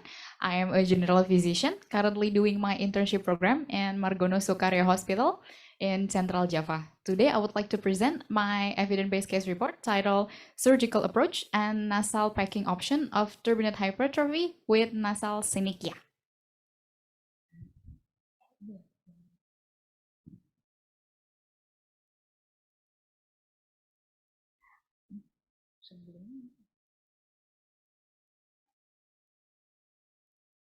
Okay, let's start with the background first. Nasal synechia is a common condition mostly caused by nasal surgery. Guideline for nasal synechia is not much available in the article specifically for nasal synechia without the history of nasal surgery. So the purpose of this study is to evaluate the surgery technique and nasal packing, especially the one that without nasal surgery. So for the case, a 37-year-old female presented to ENT clinic with 6 years history of bilateral nasal obstruction, anosmia, mucous rhinorrhea, headache, and mouth breathing. She had history of epistaxis, but no history of nasal surgery. The SNOT 22 score result was 70, which is severe, and she brought her biopsy result from prior hospital, and it showed hemangioma, nasal hemangioma.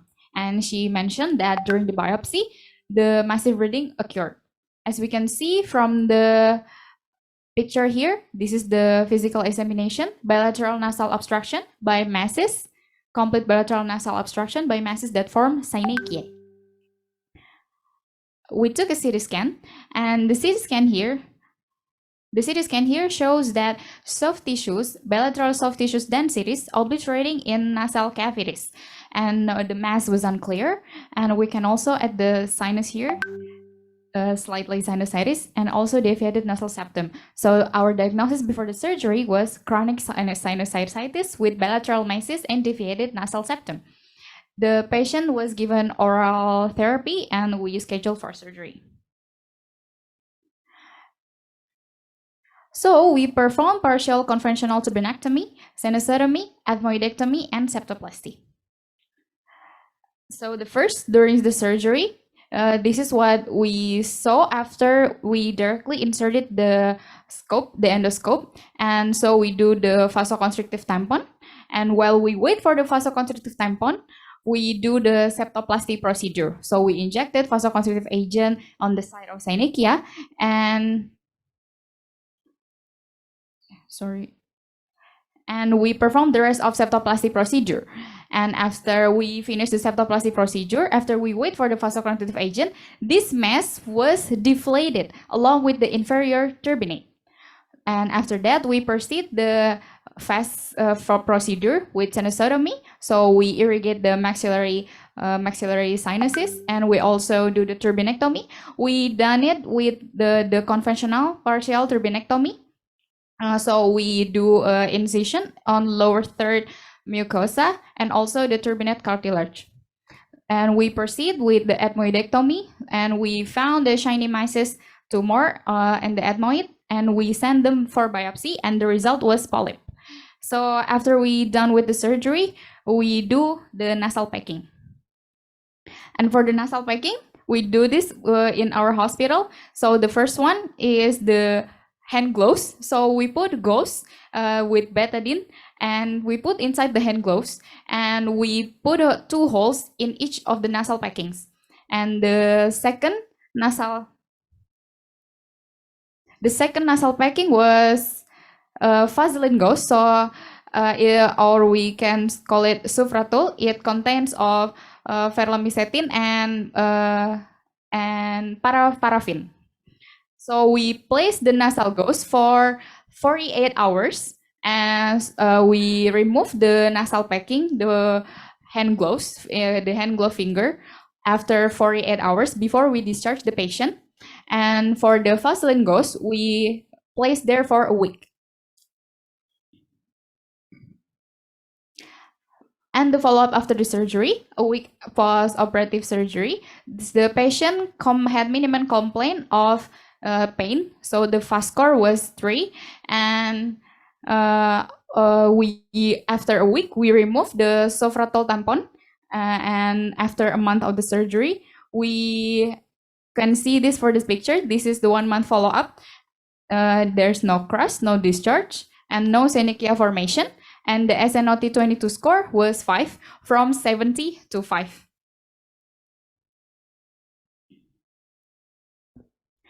So for the methodology, this is our clinical question.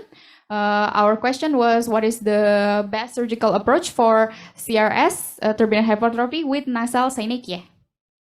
And we do our literature search in PubMed with these keywords, and from these much articles with this inclusion criteria and exclusion criteria, we obtain 2 articles that relevant to our studies. The first study shows that lower third resection of turbinate can prevent lateralization that can lead to synechia formation. And the second study showed that partial turbinectomy compared to inferior turbinate resection has lower risk of hemorrhage and bleeding control that can be done easily. And the second study showed that excellent nasal airway improvement showed on the 6 months to 4 years follow-up.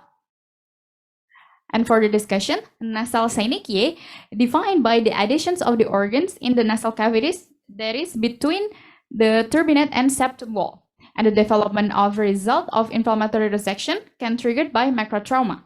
The most frequent cause of this condition is nasal surgery, but not only nasal surgery, it can also be caused by infections or thermal stress.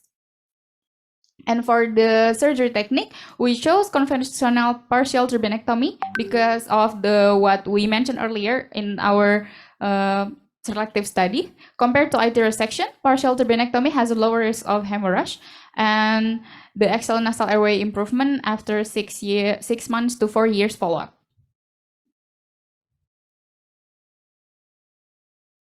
And for the nasal packing is important to prevent synechia formation. And we found in a study that absorbable nasal packing compared to non-absorbable nasal packing has no significant difference in adhesion rate. But we don't use non-absorbable spacers because we don't have one in our hospital. But we do samely place nasal packing for 48 hours after the surgery. We use Vaseline gauze and gauze in the hand gloves, like I mentioned before. And their study that shows that can prevent formation of synechia and less painful compared to other nasal packing. We also don't use Merocil because we don't have one in our hospital. And there's one study that showed that Merocil has high risk of to form nasal synechia formation after the surgery. And for the last discussion, hemangioma is rare to present in nasal cavity, and most of the common symptoms or nasal hemangioma is unilateral nasal obstruction and epistaxis.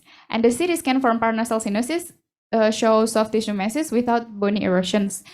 And massive turbinate hypertrophy can also present mimicking tumor mass. And for the suggestion, nasal synechiae is a common condition, but all nasal synechiae are caused by nasal surgery. Researches about nasal synechiae without history of nasal surgery should be taken into consideration for research because the literature is still very limited. This is the references. Thank you.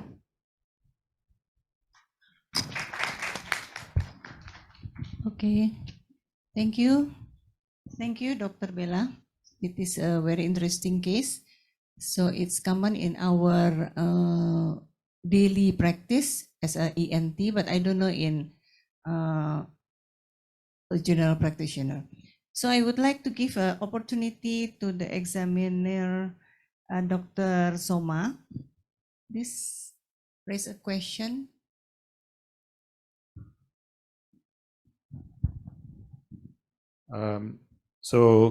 Congrats on the good presentation. So your presentation style is clear, but I just have a few questions. Actually, before that, I'll just mention.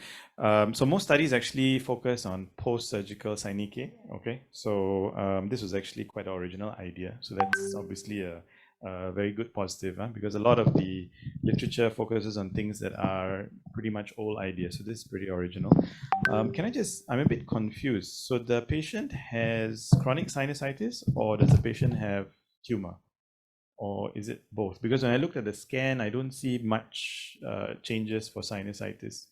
So are they allowed to answer? Yeah. Yeah. Let her answer, but I would like to ask your sound is louder, please. Okay, sorry. Is it enough, doctor? Yeah. Is it enough? Okay. Thank you for the questions. So actually, she brought her first biopsy from the previous hospital, showed hemangioma, nasal hemangioma, and when we first do the surgery, the mass that we thought it was the mass was deflated along with the inferior turbinate. So we didn't do that, we missed, and we apologize for that because we didn't we did the incision at the lower third of the mucosa, but we didn't send them for biopsy. That was our mistake. We should have sent them for biopsy to compare the one that checked with the previous hospital. But we couldn't confirm it is nasal hemangioma or not because we couldn't compare because we didn't do the biopsy. That was our mistake. My apology. We couldn't really rule out the nasal hemangioma because the mass was deflated along with inferior turbinate. Any question, Manggi? Dr. Anggi? Thank you. I would like to congratulate again because it's a very good presentation, and I agree with Dr. Soma because I think the most problematic in this case is the chronic rhinosinusitis with the synechia. Yeah? So I think the title for that, I think you should include the chronic rhinosinusitis. Yeah, because it's also in your PICOS, your clinical question is also you included chronic rhinosinusitis, and then and then for the interventions and comparison. So I think with the nasal synechia, I think the only options for therapy is synechia release. Yeah. So the thing that you want to emphasize is the type of surgery for turbinectomy. Is it true? And the nasal packing. Yeah, because there's not much literature about it. So I was just made with the intervention was synechia release with conventional partial turbinectomy, and for the comparison, I didn't get any other article, so I just put the other turbinectomy procedure. Okay, so the gold standard for the synechia release is the partial. Yeah. Okay. So what do you want to emphasize in this case, actually? Actually, I want to evaluate just like what the doctor said about nasal synechia before the surgery, because it can also happen. So we should emphasize that what is the best surgical approach if we receive the patient that has nasal synechia, but the patient didn't has any history of nasal surgery. That is what I want really to emphasize, but I just confused. What should I write to put it into papers? Because not much literature talk about it, and I have to do the PICO with that. I'm sorry. It's okay, but I think it's very good because actually this patient have a chronic rhinosinusitis. Yeah. So if the patient come with the diagnosis of chronic rhinosinusitis, you can help other clinicians to think that might be there's a synechia over here there. So they can make a prior best solution for the patients before the surgery. So I think that the thing that you have to emphasize actually in the background, so you can add informations about the incidence of the synechia on the patients with chronic rhinosinusitis, or what the best diagnostic tools to differentiate between the mass or the other tumors with the chronic rhinosinusitis. I think it's very good. Yeah. And then maybe I would like to add some in methods, because this is the evidence-based case report. For the PICOs, you always have to add study design. Yeah. So what the best study design to answer your question? So I think this intervention, so it's probably like RCT, or if it's not possible for the surgery, you can add the cohort. Yeah. And then you also have to add the information, what kind of tools for critical appraisal that you are going to use in the paper. Yeah. But beside that, it's wonderful. Congratulations. Thank you so much. Thank you, Dr. Anggi, for the the suggestions, and I think Dr. Bella could do better for the next writing the manuscript. Yeah, and still I have one examiner. So Dr. Saad, would you please to raise question to Dr. Bella? Yes, indeed. Congratulations again. Thank you for the presentation. And I actually have a few questions. Some are mostly on the clinical side. You mentioned hemangioma, yet I failed to see, and I know now that you haven't done another biopsy later on. But again, why did the patient develop synechia in the first place? I'm still ambiguous about the cause. Was there any systemic autoimmune workup, vasculitis workup done to actually rule out the possibility of other causes, or was it related to the biopsy itself? And was it actually bilateral versus unilateral? Yeah, please, Dr. Bella, you may answer the question. I'm sorry, can I repeat your question? Is that what is the risk factor of the patients, or? Yeah, what's the cause of the actual synechia itself? From the patient side? Okay, so what caused the synechia from the patient side is because the patient didn't really have immunodeficiency. I asked for it from the anamnesis, but what I found was she had a history of living in the mountain. Before, she was living on the beach, and when she moved her house to the mountain, he had chronic rhinitis, and the chronic rhinitis become even worse, and the synechia was like 4 hours ago or 3 hours ago, because she mentioned that the previous ENT surgeon asked to operate it on her for the sinus and for the nasal surgery, but she refused because she afraid. And now she had epistaxis. Now she came to us, and she directly asked for the operation. So the risk factor for the patient maybe because the chronic rhinitis that she had, because there is but no immunodeficiency from the patient. Okay. So I would probably just, as an advice before thinking about writing it or anything, just to try to work up the patient and rule out the possibility of autoimmune disease, vasculitis, other things, if it is not related to iatrogenic causes, or even rule out with the patient themselves any possible occupational issues as well, exposure to any fumes or anything that could have caused any major issues within the nose itself. So that's from whenever you write it, inshallah, in the near future. In terms of the academic part of writing it in the PICO, I noticed as well that you mentioned in the outcome olfactory VAS improvement scores.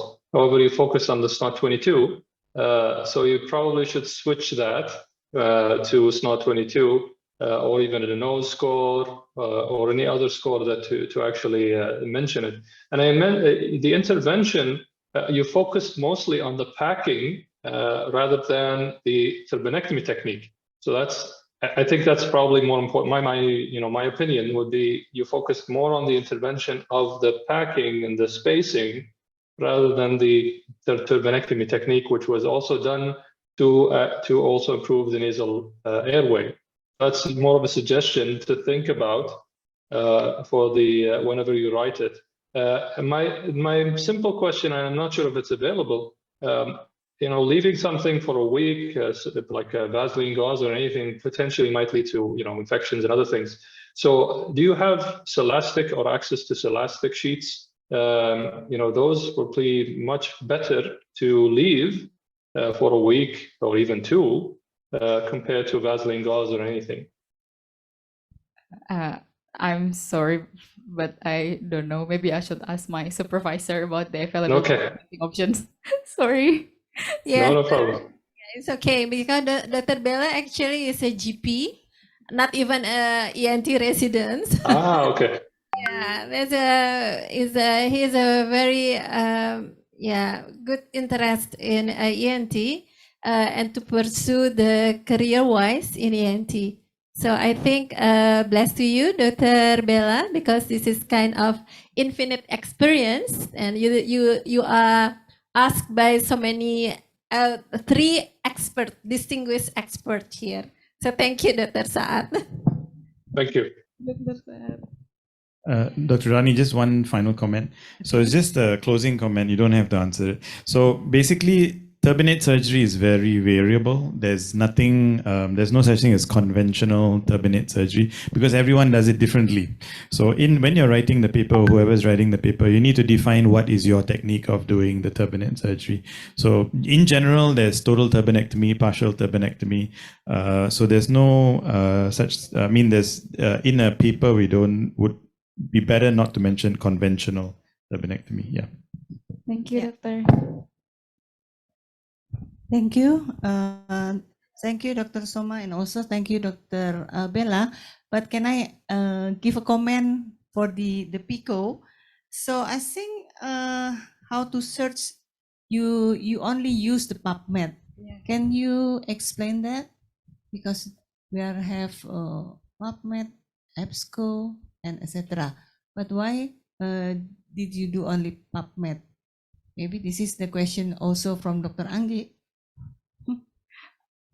Okay, so let me answer that question. My apology, doctor, because I only have the time to make the PubMed because there was so much literature. I did my keyword was nasal synechia and nasal adhesions, and there was so much literature about it, but not much relevant to this case. So I have too much time to read the PubMed. So I forgot. Oh, I have Google Scholar, I have EBSCO, I have Cochrane. I'm sorry. Later, when I made another writings, I will do another literature search. Yeah, Thank you. It's your limitation. Yeah. So another case is how do you evaluate the outcome? For this case, yeah.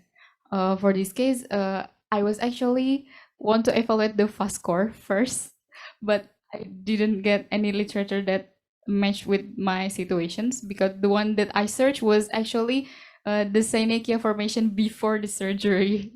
So there's not much literature about it. So at first, I actually want to evaluate with the FAST score first because FAST score is more wider. More people use FAST score more wider than SNOT-22, but I didn't get. Okay, thank you, Dr. Bella. I think this is important for the judge to give the evaluation and also, okay, Anggi, Dr. Sorry. Okay, I promise this is the final one.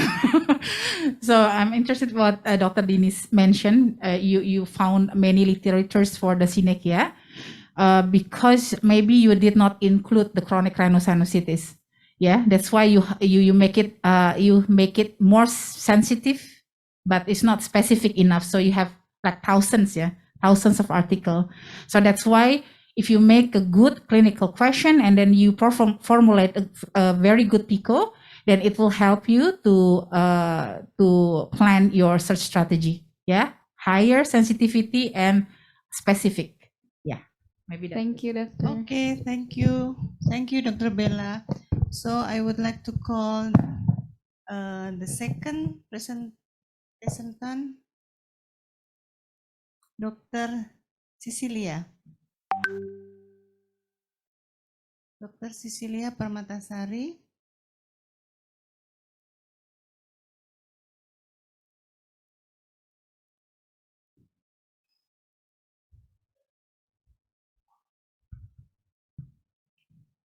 Huh? Yeah. So 7 minutes for you, and maybe can I give information for Dr. Cecilia? Dr. Cecilia is a resident in University of Indonesia. So 7 minutes for you. Thank you, Dr. Dini. Good morning, dear professor, doctors, colleagues, and friends. Today, I would like to present my paper of Association of Obstructive Sleep Apnea and Chronic Rhinosinusitis Case Report and Scoping Review with tutor of Dr. Retno Sulistiyowardhani, MD Oral HNS PhD, and Dr. Eka Dian Savitri, MD Oral HNS. So, the background is the chronic rhinosinusitis is a chronic inflammation that involving the nasal and paranasal sinus that resides for more than 12 weeks. So in Indonesia itself, we don't really have the study that could conclude how much the prevalence of chronic rhinosinusitis. But the study in Palembang shows that there is 33.3% prevalence of chronic rhinosinusitis. And this CRS itself is increasing the risk of having sleep disorders, with 50 to 90% of patients with CRS developing snoring and sleepiness in daytime. And while this has happened, the mechanism between the OSA and CRS itself is not really clear. And then this case report shows a 47-year-old female with chief complaint of disturbance in sleeping for 2 to 3 years prior to admission, with complaint of awaken at midnight, then dizziness and daytime sleepiness. And then the patients also complain of the facial pain since 2 years prior to admission. And she came with the NSS score of 11, no score of 4, ESS 4, and then reflux symptom index of 17 and stop bank 3. So this is the graphic of the SS score between the 2021 to 2023. So this is when she first came, and then in December 2021, we decided to perform a DISE drug-induced sleep endoscopy on this patient. So the decision to do DISE was done on December 2021 when the ESS score was 9, and then the no score was 20 with the NSS 14 and reflux symptom index 11. And we also did the rhinopharyngeal RFL in this patient with reflux symptom score was 8. But the DISE itself, because we do have the queue, a quite bit of long queue, so the DISE itself was done on September 2022. So from the physical examination, the BMI of this patient was 26.8. With when she first came to us in 2021, the nasal endoscopy was on right nose. We did find the inferior concave hypertrophy with medial concave edema, and then enclosed meatus media. So we did the drug-induced sleep endoscopy on September 2022 and found that there is the volume collapse of 75% with concentric configuration, and then the laboratory result of eosinophil of 200 per microliter and total IgE 35. And from the imaging examination from the CT scan, we found that bilateral maxillary and right sphenoidal sinusitis with right concabulosa and medial deflection of uncinate process of with 43.6 degree, And then the Lund-Mackay score was 3 with right maxillary partial opacity, left maxillary partial opacity, and then left sphenoid partial opacity. And then the background question in this paper was, how is the relationship between obstructive sleep apnea and chronic rhinosinusitis? So we did, because this is a background question, so the methods we used was scoping review with PCC. Patient was patient with CRS or OSA, with concept of association between CRS and OSA, and context was general setting. And then the inclusion criteria was study design of case control or cohort study design. So this is the search strategy. The keyword was OSA and chronic rhinosinusitis or sinusitis, but with the variation of this keyword.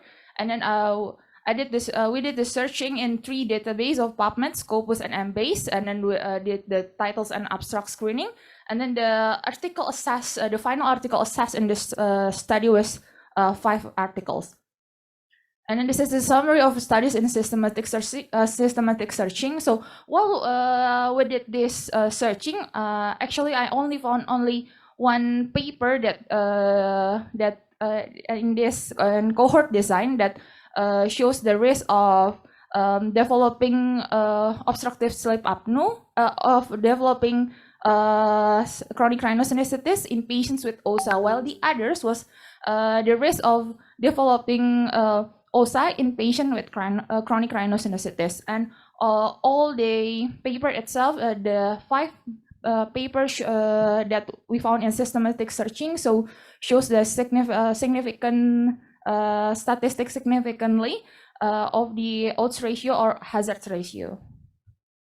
So the chronic rhinosinusitis and OSA was often co-occurred, so the exact mechanism is remain unclear. And in the chronic rhinosinusitis might increase the risk of OSA through the effect of nasal obstruction and on the collapsibility of nasopharynx itself. And then from 2021 to 2023, the nose score in this patient was fluctuated between mild to moderate nose obstruction. And then the mechanism that could explain the way of chronic rhinosinusitis and developing OSA was because of the nasal obstruction happened in chronic rhinosinusitis, which increasing the nasal resistance and increasing the negative pressure in nasal, and then resulting in pharynx collapse and shifting. And then while the other mechanism that explaining the risk of developing chronic rhinosinusitis from patients with OSA is because of the frequent breathing pauses in patients with OSA, which cause the intermittent hypoxia, and then increasing the oxidative stress, and then resulting the production of reactive oxygen species, which increasing the level of pro-inflammatory cytokine level. So this in patient with OSA, there is the increasing of interleukin 1, 6, and then the tumor necrosis factor alpha. And then in this patient, the patient was assessed as having primary bilateral chronic rhinosinusitis non-type 2. And in this type of inflammation, there's a release of cytokine such as of interleukin 6, interleukin 8, and tumor necrosis alpha. And then there is another mechanism that happened, which demonstrated of reduce of antioxidative tissue status. So it is said that a decreased level of antioxidant is happened with patient with CRS and associated with the pathogenesis of upper respiratory tract disorder. So the oxidative stress increasing the level of reactive oxygen species, which cause the epithelial damage and mucosal inflammation, which finally resulting in chronic rhinosinusitis. And then the other intermediary factor that suggested to be happen in the developing of chronic rhinosinusitis with patients with OSA was GERD. So GERD is hypothesized to be the intermediary factor that have a role in causing chronic rhinosinusitis with patient with OSA. So in patient with OSA, there is an increased effort of breathe, and then it could increasing the pressure gradient of lower esophageal sphincter, and then increases the abdominal pressure, and then finally increasing the risk of gastric reflux. And then from GERD to chronic rhinosinusitis, there is 3 hypotheses that explaining the mechanism, which is the direct exposure of acid reflux, which caused the impaired of mucosal clearance and then the inflammation of mucosa, and then the other one was autonomic nervous system dysfunction, and then the third one was Helicobacter pylori. So in conclusion, this case report shows that it is suggested that there is association between chronic rhinosinusitis and obstructive sleep apnea.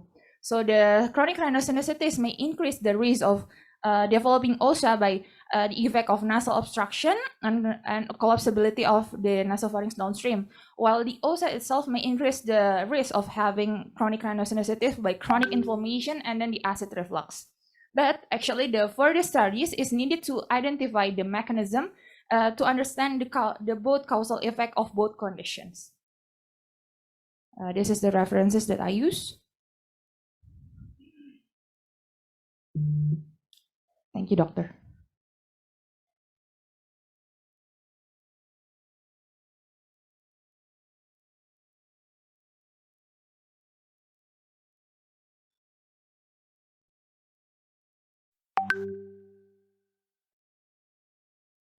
Thank you, Dr. Cecil, because Dr. Dani is also a tutor, so I will cover up the moderator and avoid the conflict of interest. So I give the first opportunity to Dr. Saad Al-Saleh. Doctor, are you there? Yes. Well, congratulations as well. A great thought to try to see the association between CRS and obstructive sleep apnea. From the clinical aspect, I think I'm not sure actually if I missed. Was there a polysomnogram done on the patient or not to document the apnea-hypopnea index as well as the saturation status of the patient, other than the DICE? So that was one of my first question. The second question, I noticed that the patient also had surgery twice. So they had tonsillectomy and U-P in the beginning, and then they had sinus surgery later on. I was wondering why that wasn't combined in a single surgery, just to try to decrease the amount of general anesthesia. That's my second thing. In terms of the, trying to find the association between the two, I think you covered that pretty well. I haven't really found any problems with that, and it was a very nice and excellent presentation. Thank you, Dr. Saad. Yeah. Could you answer? Yes, doctor. So the patient actually has to from the late 2022 to early 2023. Yes, the patient had 2 surgery. The first one was uvulopalato-pharyngealplasty, the UP3, and then it was done on October. Then the FAS was done on the nasal surgery was done on December 2022. So actually we did the surgery was in 2 stages, 2-stage surgery, because the patient itself has problem in the phallum, because in the DICE result it shows that the collapse of phallum in concentric configuration and with collapse of 75%. So the first one, the first surgery that was UP3, and then you asked why the surgery wasn't done in one surgery. So did the UP3 and the FAS. I think because of the evac itself. So the UP3 itself, it's I think it's not a really after the surgery the pain was quiet a bit in this in patient in most of the patient in palatal surgery. So if we did the palatal surgery and then we did also the nose surgery, I think it's not really make the patient comfortable. So that's why we did the 2-step surgery. First for the problem in phallum, and then the problem in nose. Thank you, doctor. In terms of the polysomnogram, Actually, in this patient, we haven't did the polysomnogram. so it'll be fairly difficult to publish anything without actually having that as a basis for your diagnosis as well. So that's a fairly important aspect as well. Yes, doctor. So in this patient, we haven't did the PSG, but from the dice itself, we could see the level of obstruction. So that's why we decide to do the surgery. Any other question? Any other question, doctor? No, thank you. Okay. Thank you, Dr. Cecil and Dr. Anggi. Thank you, Doc. Congratulations to Dr. Cecil. I think it's written and presented very well. So I just want to ask a question. Why you conduct a scoping review and not evidence-based case report for this case? Thank you, doctor. So from this in this paper, what I asked, the main question was the background question. So it is, how is the relationship? So I can't really find if we did with the PICO itself, it's not really relatable because there's nothing to compare in this case. So what I want to know is the mechanism that happened between these two conditions and what happened between the relationship itself. So whether it goes from OSA to CRS or whether it goes to CRS to OSA. So that's why this is a background question. So the right thing to do was scoping review, but not EBCR. So that's why in my conclusion, I only say that it is suggested because this is a scoping review and I can only map the evidence, but I can't make it very directly to say that there is something, there is a bidirectional relationship between these two. So I can only say that this is it is suggested that there is association, or there is that CRS as chronic rhinosinusitis could increasing the risk of OSA and vice versa. And from the scoping review, is there any conclusion that you can make after you perform this scoping review? So from my conclusion, it is that whether in this patient itself, I don't really know whether the OSA or the chronic rhinosinusitis present which one present first. But from my conclusion is that as a clinician, we need to evaluate all the aspect. When we have patient with chronic rhinosinusitis, we need to detect also of the OSA because as the detect because the OSA and chronic rhinosinusitis is increasing the risk of its both condition.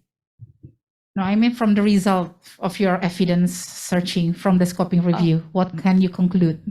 That from the scoping review is that the chronic rhinosinusitis increasing the risk of developing OSA and the vice versa, doctor. But actually the mechanism itself was more clear in a patient with chronic rhinosinusitis to develop OSA rather than patients with OSA and developing chronic rhinosinusitis. Yeah, and you can tell from of 5 evidence, 5 articles, there's only one, yeah. So this is the question for the mapping thing. So what's your next step after scoping review? What can you do to produce a more usable and more qualified evidence after this scoping review? What do you think? I think we need to do more study with well-designed study. I think it is preferred that we could conduct a cohort study to know the causal effect of this condition. But the selection of the population itself must be really strict because both of the condition is often co-occurred, and sometimes we just can't detect it first. Okay. So my suggestion is, I think this is a good scoping review because you found a suitable study design for the questions of risk, etiology or risk factor. So you have 4 studies assessing risk of OSA in patients with CRS. So I think the next step that you can do, you can continue this to the maybe systematic review or more presentable evidence like EBCR maybe, because in EBCR you also conduct a critical appraisal. Yeah. So you have this study because this is only the mapping objective aims for the scoping. So you didn't perform that. Yeah. So we don't know. We just find these 4 articles suitable for my clinical question. It has a good study design, but you don't know the quality or the validity of the study. Yes. So I think the next step, this is a very good because it's answer the question, it's mapping. So it's more evidence in the risk of OSA in CRS, but you maybe later on you have to study more about the validity, importance, and applicability for these 4 studies. Yeah. Yes, doctor. Okay, Thank you. thank you. Yeah. Cecilia must be exhausted. Okay, I'm not going to torture you any further. So I think overall, you've done a lot of work, especially in the discussion part about the mechanisms and the etiology to try to connect these two. So very well done on that one. So the thing with this is you've chosen a very heavyweight topic, which is CRS, OSA, and GERD. That just covers all the complicated problems all in once, but it's an important question. But the reason why there's not much in the literature is because it's hard to publish. Okay, and then you would have probably realized doing all your research right now that you've dug up one whole big of worms now. So your next work may require trying to focus, right? So right now, yes, the best you can do is to try to find an association, because the only way you can do causal effect analysis is to do a longitudinal study, which is going to be very heavy. It's going to take a long time, a lot of resources, which is why also it doesn't, to my knowledge, I don't think there's anything in the literature that proves causal relationship between OSA and CRS. So a lot of it is just about association. The other thing is, beyond the point of association, the other question from a design point of view, does CRS worsen OSA? Does it affect the severity of OSA? Rather than to say whether it is a yes or no answer, because OSA is a spectrum disorder. From what we have today, it's still very rudimentary. We divide it into mild, moderate, severe, but the fact of the matter is everybody is on a spectrum of OSA from very mild to very severe. So rather than a yes or no, we need to be looking at whether CRS worsens OSA. So that's from a design point of view. So the other point I wanted to mention is in your, where was it? Yeah. So so that was a point actually already mentioned by Dr. Saad. So in clinical practice, we first have to diagnose it. So we need a sleep study, and then to fine tune the diagnosis, then we need a DICE, right? Yes. So then the other option that we have today is doing a DICE and a PAP at the same time, which actually kills 2 birds with 1 stone. But when we want to publish, we first need a PSG, and then to fine tune it, then we do a DICE. Yeah. So otherwise, well done. Thank you, I don't doctor. have any long answers for you. Thank you, doctor.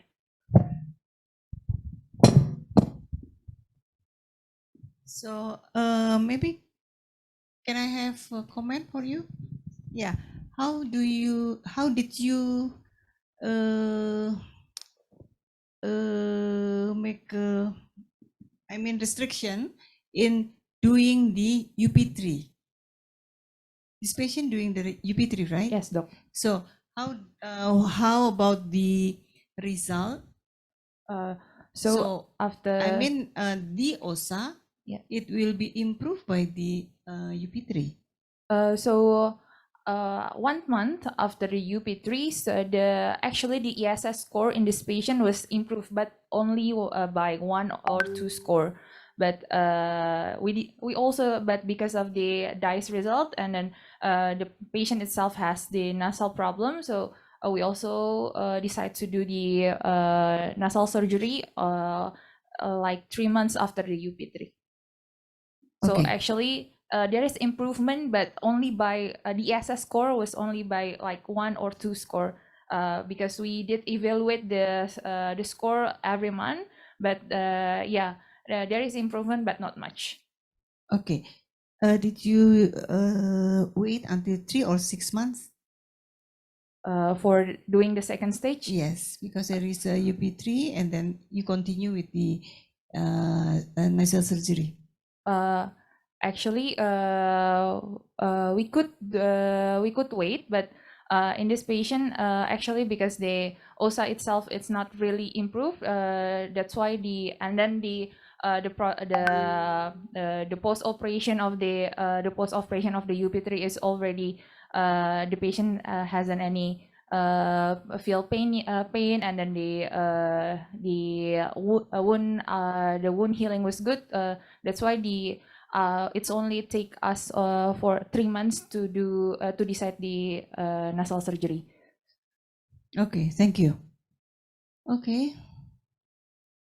I will call the third participant presenter. Thank you, Dr. Cecil. So the third presenter will be Dr. Fauzia Latifa Supriyadi. So it's 7 minutes. Yes. Assalamualaikum warahmatullahi wabarakatuh. Good afternoon, Professor, doctors, consultant, honorable judges, and participants. I'm Fauzia Latifa from Department of Otorhinolaryngology Department, M. Jamil Hospital Padang. Sorry, my presentation. Please PowerPoint.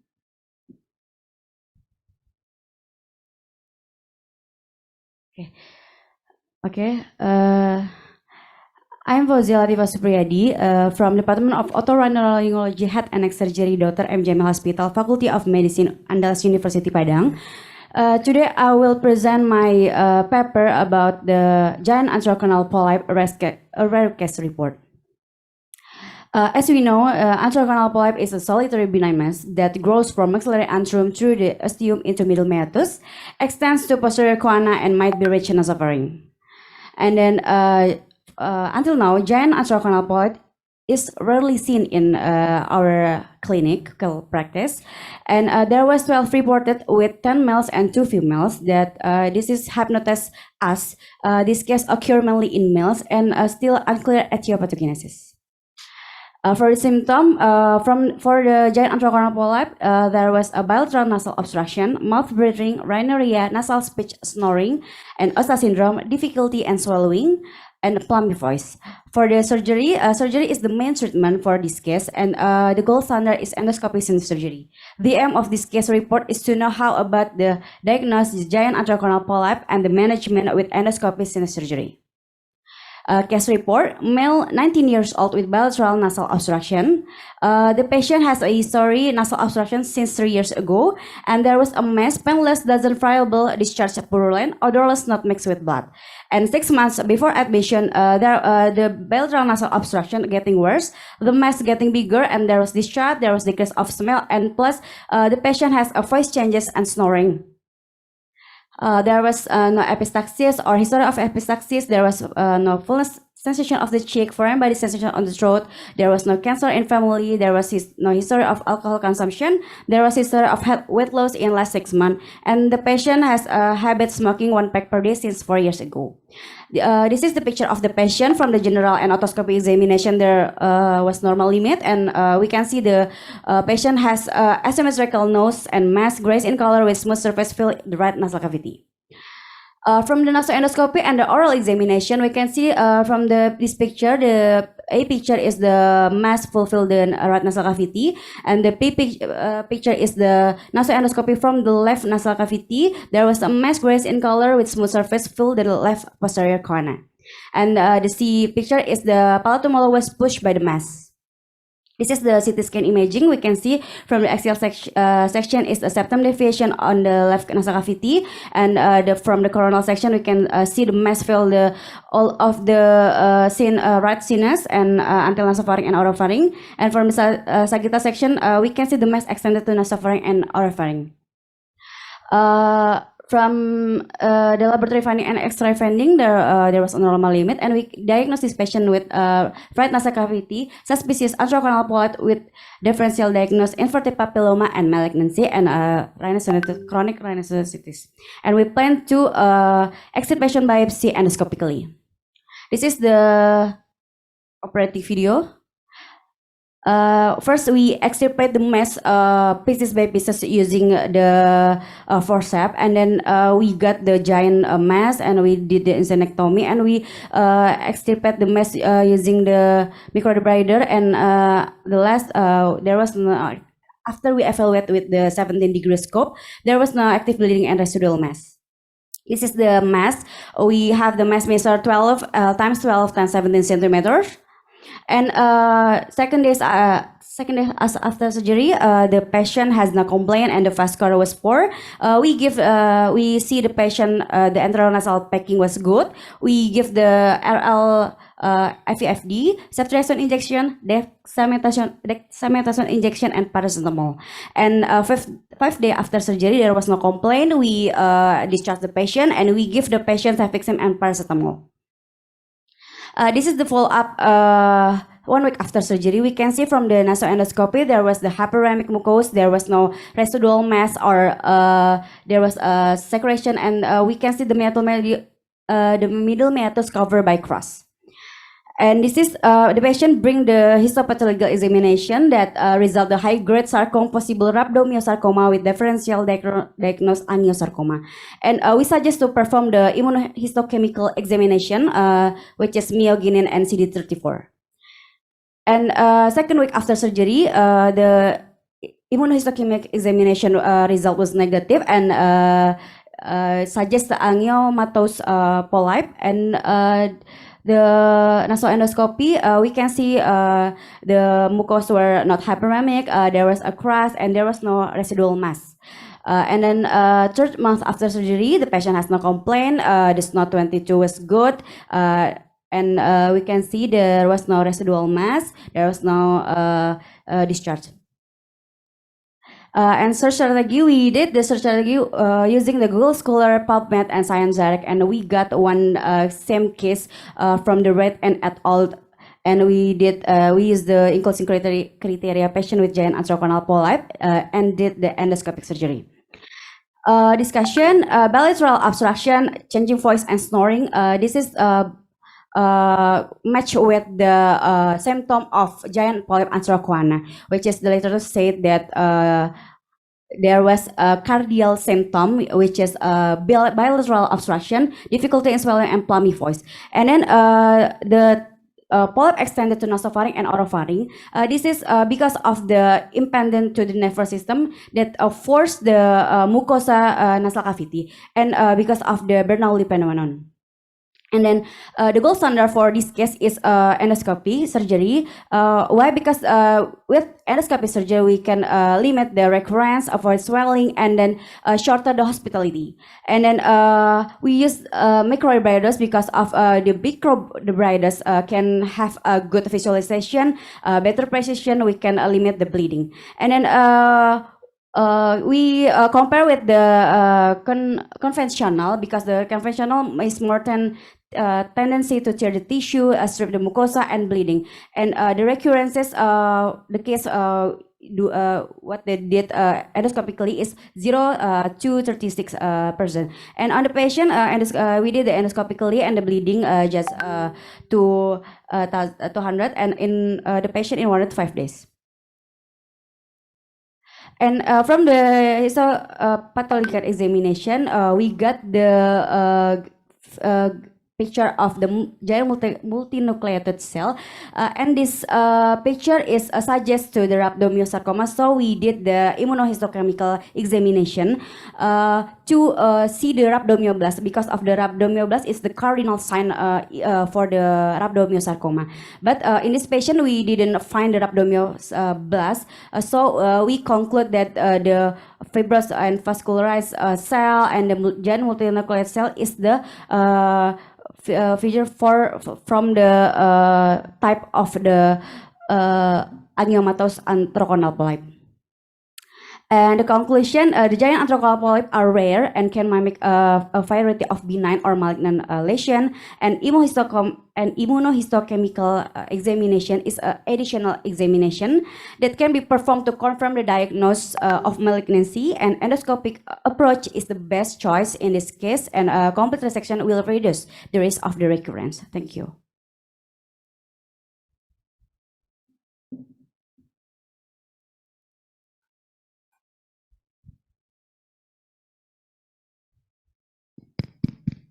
Thank you, Dr. Fauzia, for the presentation.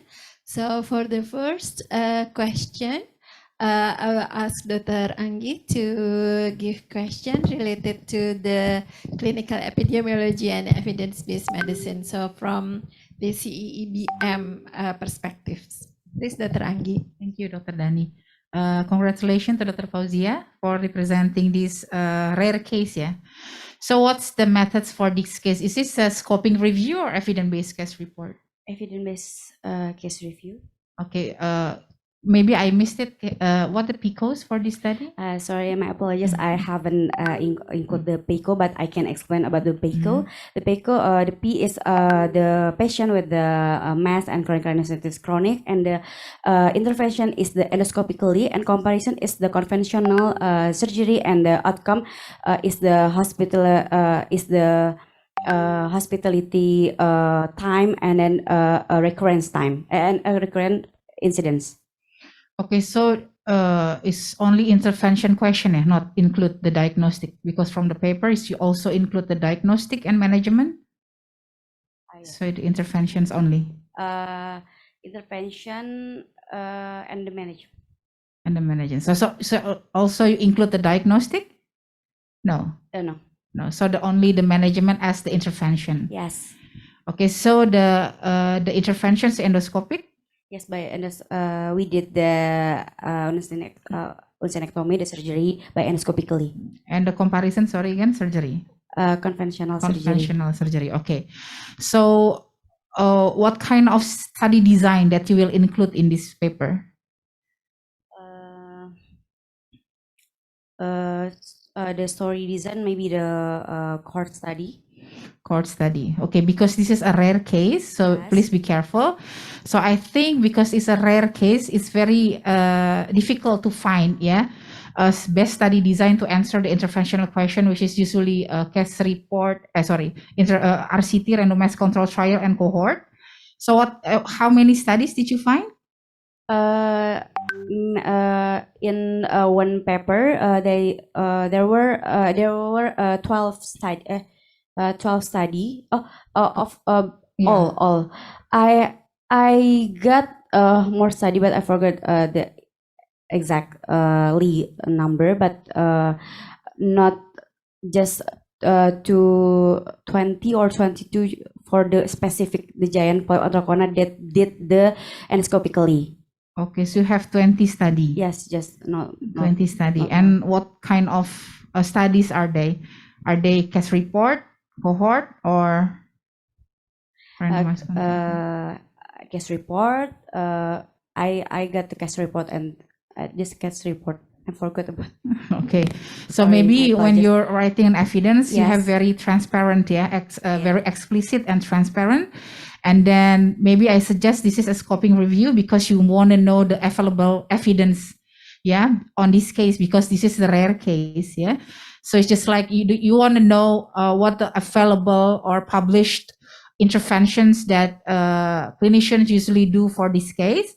And because for the mappings, because it's a rare case, it's very rare to find a study design, the best one.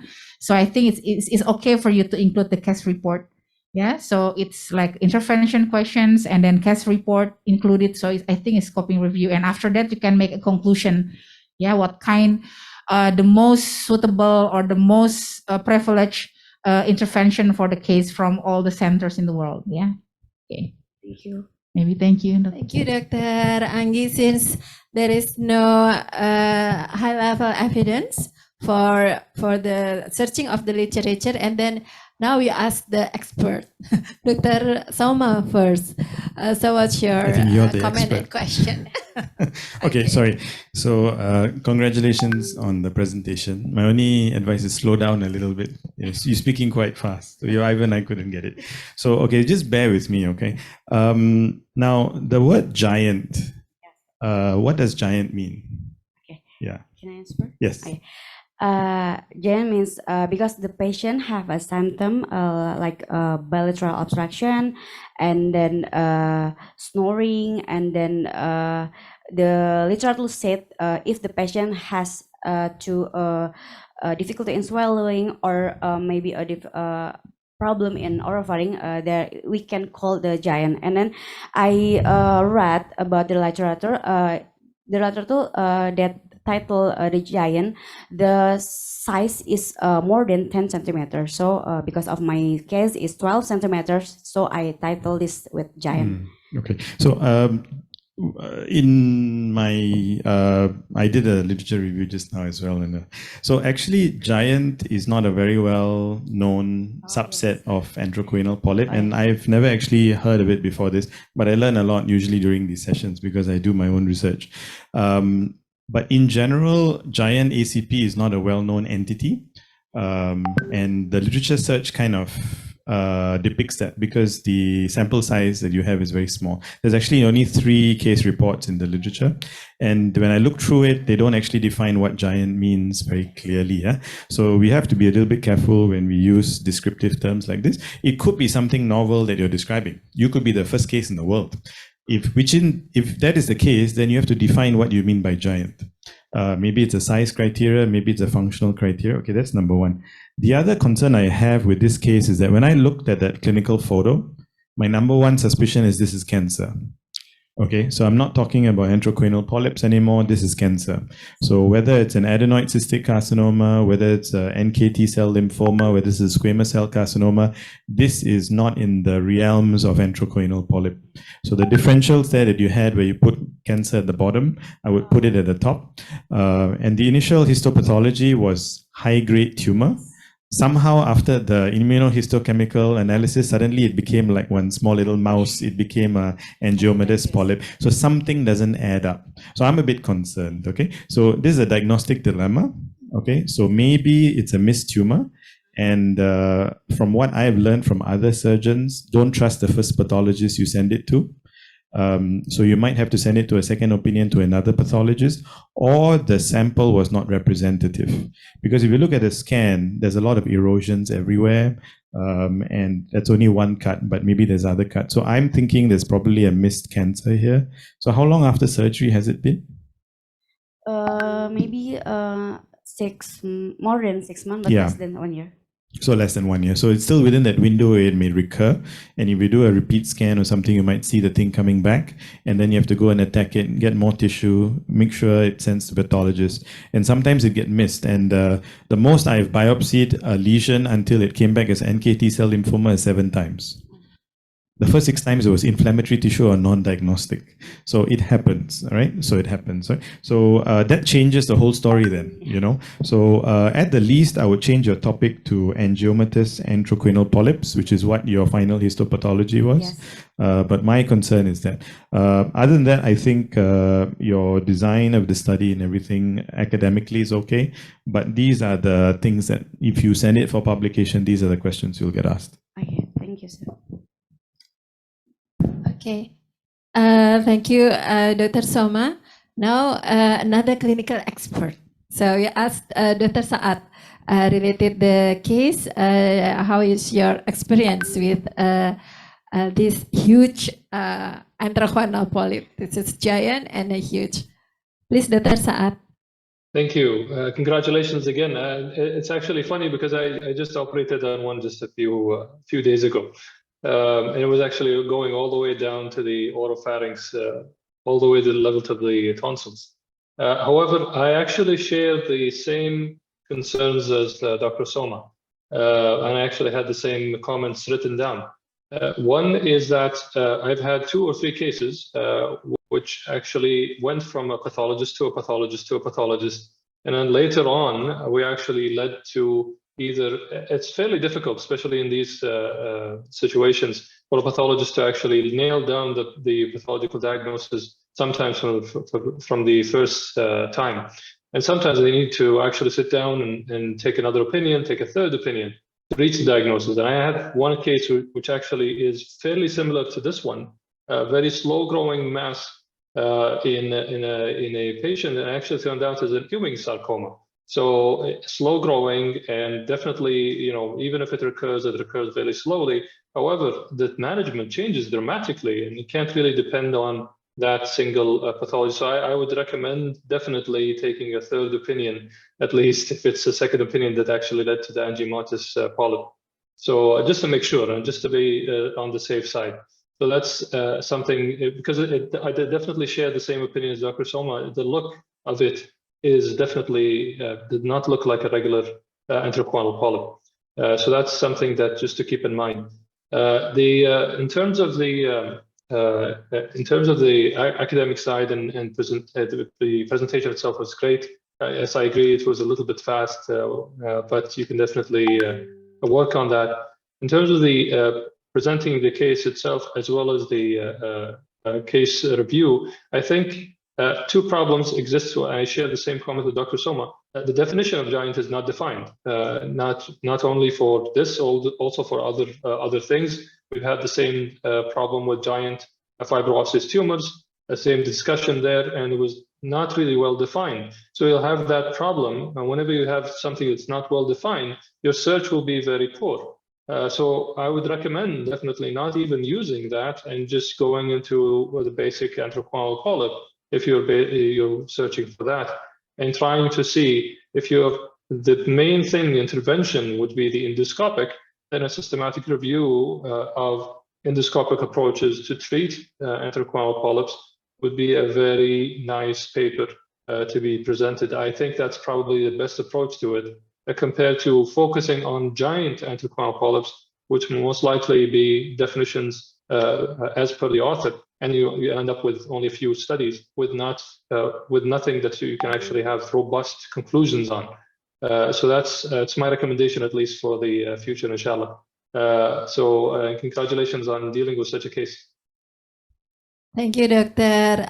Saad, for the question and comments. Maybe I need Dr. Anggi's suggestion related with the keywords and the searching methodology to find the appropriate evidence for this kind of rare case. Please, Dr. Anggi. Can you show me again the first strategy? Did you include in the point slide? The slide, please, for the searching. Yeah. So yeah, I agree with Dr. Soma. Yeah, because you have to make a specific definition, yeah, for the giant. So before the searching search strategy. Search strategy. So because this is the intervention question, then you have to include Cochrane, yeah. Yes. Yeah, PubMed and Cochrane is the must for intervention, and then strategy. Yeah. Yeah. Yeah. Okay. Yeah, so I agree. So do not include giant, maybe the anthraquinal polyps, and you will find numerous synonym. Yeah, find in the MASH database also for the anthraquinal polyps and other synonyms, and maybe not include like the management of anthraquinal polyps. Then you can include endoscopic sinus surgery. Yeah, I think that's it. But like what I said mentions before, make a more sensitive and specific. Yeah, so find the synonym and combine it with the N and OR for each component, and maybe from that you can before you do any paper, please do preliminary search. Yeah, from the preliminary search, you'll find the paper, and you can find the terminology or the synonym they usually use for publication. So it's very useful for you to conduct a search in the future. Yeah, so the anthrocanal polyps, then the surgery or endoscopic sinus surgery. So you can find various kind of surgery for the intervention.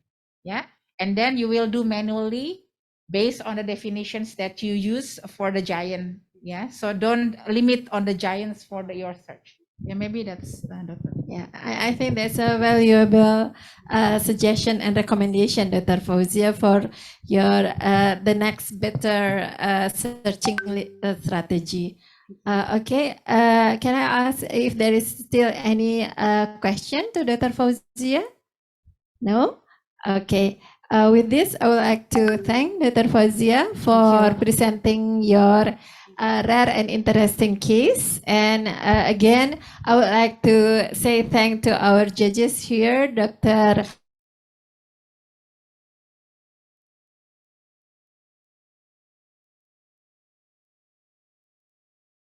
And again to my moderator, Dr. Dini Widiarni. Thank you for with us to support this rhinology paper competition. And because of the shortage of time, so actually there are only 3 papers come in, so we have all the 3 finalists to present their cases. So with this, I would like to thank again, and I close this meeting. Thank you, Dr. Saad, Dr. Somai. Thank you. Thank you so much. Yeah, and can we have a picture with all the finalists? Yeah, and the judges. Okay, please come forward. We have Dr. Saad virtually as our background. Thank you. Honored. Yeah.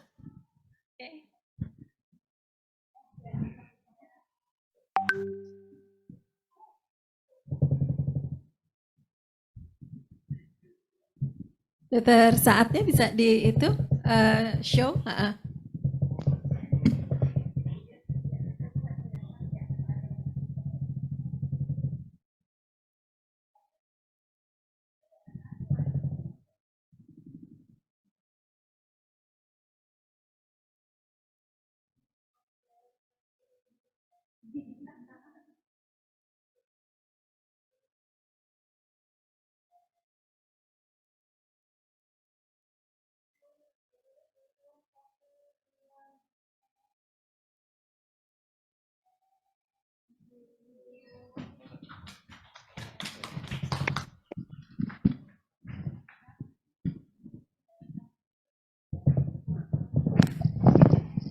Terima kasih untuk para moderator dan judge untuk hari ini. Dengan demikian berakhirlah hari kedua dari rangkaian acara Third Jakarta Endoscopic Ear and Sinus Surgery Course. Hari ini kita sudah belajar topik fundamental dalam sesi Love Your Nose, Rhinosinusitis and Comorbidities, dan Strong Platform to be a Good Surgeon. Esok hari kita akan masuk ke topik yang lebih mendalam melalui workshop dan simposium akan endoscopic sinus surgery yang akan diadakan di hotel ini dan di Departemen Forensik FKUI RSCM. That last session concludes the first day of Third Jakarta Endoscopic Ear and Sinus Surgery. Today we have learned fundamental topics in the Love Your Nose, Rhinosinusitis and Comorbidities session and Strong Platform to be a Good Surgeon. Tomorrow we will delve into a more deep, in-depth topics through a workshop and symposium on endoscopic sinus surgery, which will be held in this hotel and at the Forensic Department of the Faculty of Medicine, Universitas Indonesia, Dr. Cipto Mangunkusumo General Hospital. Kami mohon maaf apabila selama rangkaian acara hari pertama ini terdapat kata dan perbuatan yang kurang berkenan. We would also like to apologize for the inconvenience that had occurred during this event. Sebelum mengakhiri acara hari ini, kami juga ingin sejenak mengucapkan terima kasih kepada para sponsor yang telah mendukung acara hari ini. Before we end our program today, we would like to express our most sincere gratitudes to our sponsor. This event is supported by PNG, AMC Stores, Abbott, Hyphen, Mandara Medica Surgika Alkesindo, Dexa Medica, Megah Alkesindo, Medica Utama, hearing vision, tunggal cahaya mandiri, dan 2 serikandi. Akhir kata kami ucapkan sampai jumpa pada rangkaian acara selanjutnya. See you tomorrow for another session. Waalaikumsalam warahmatullahi wabarakatuh.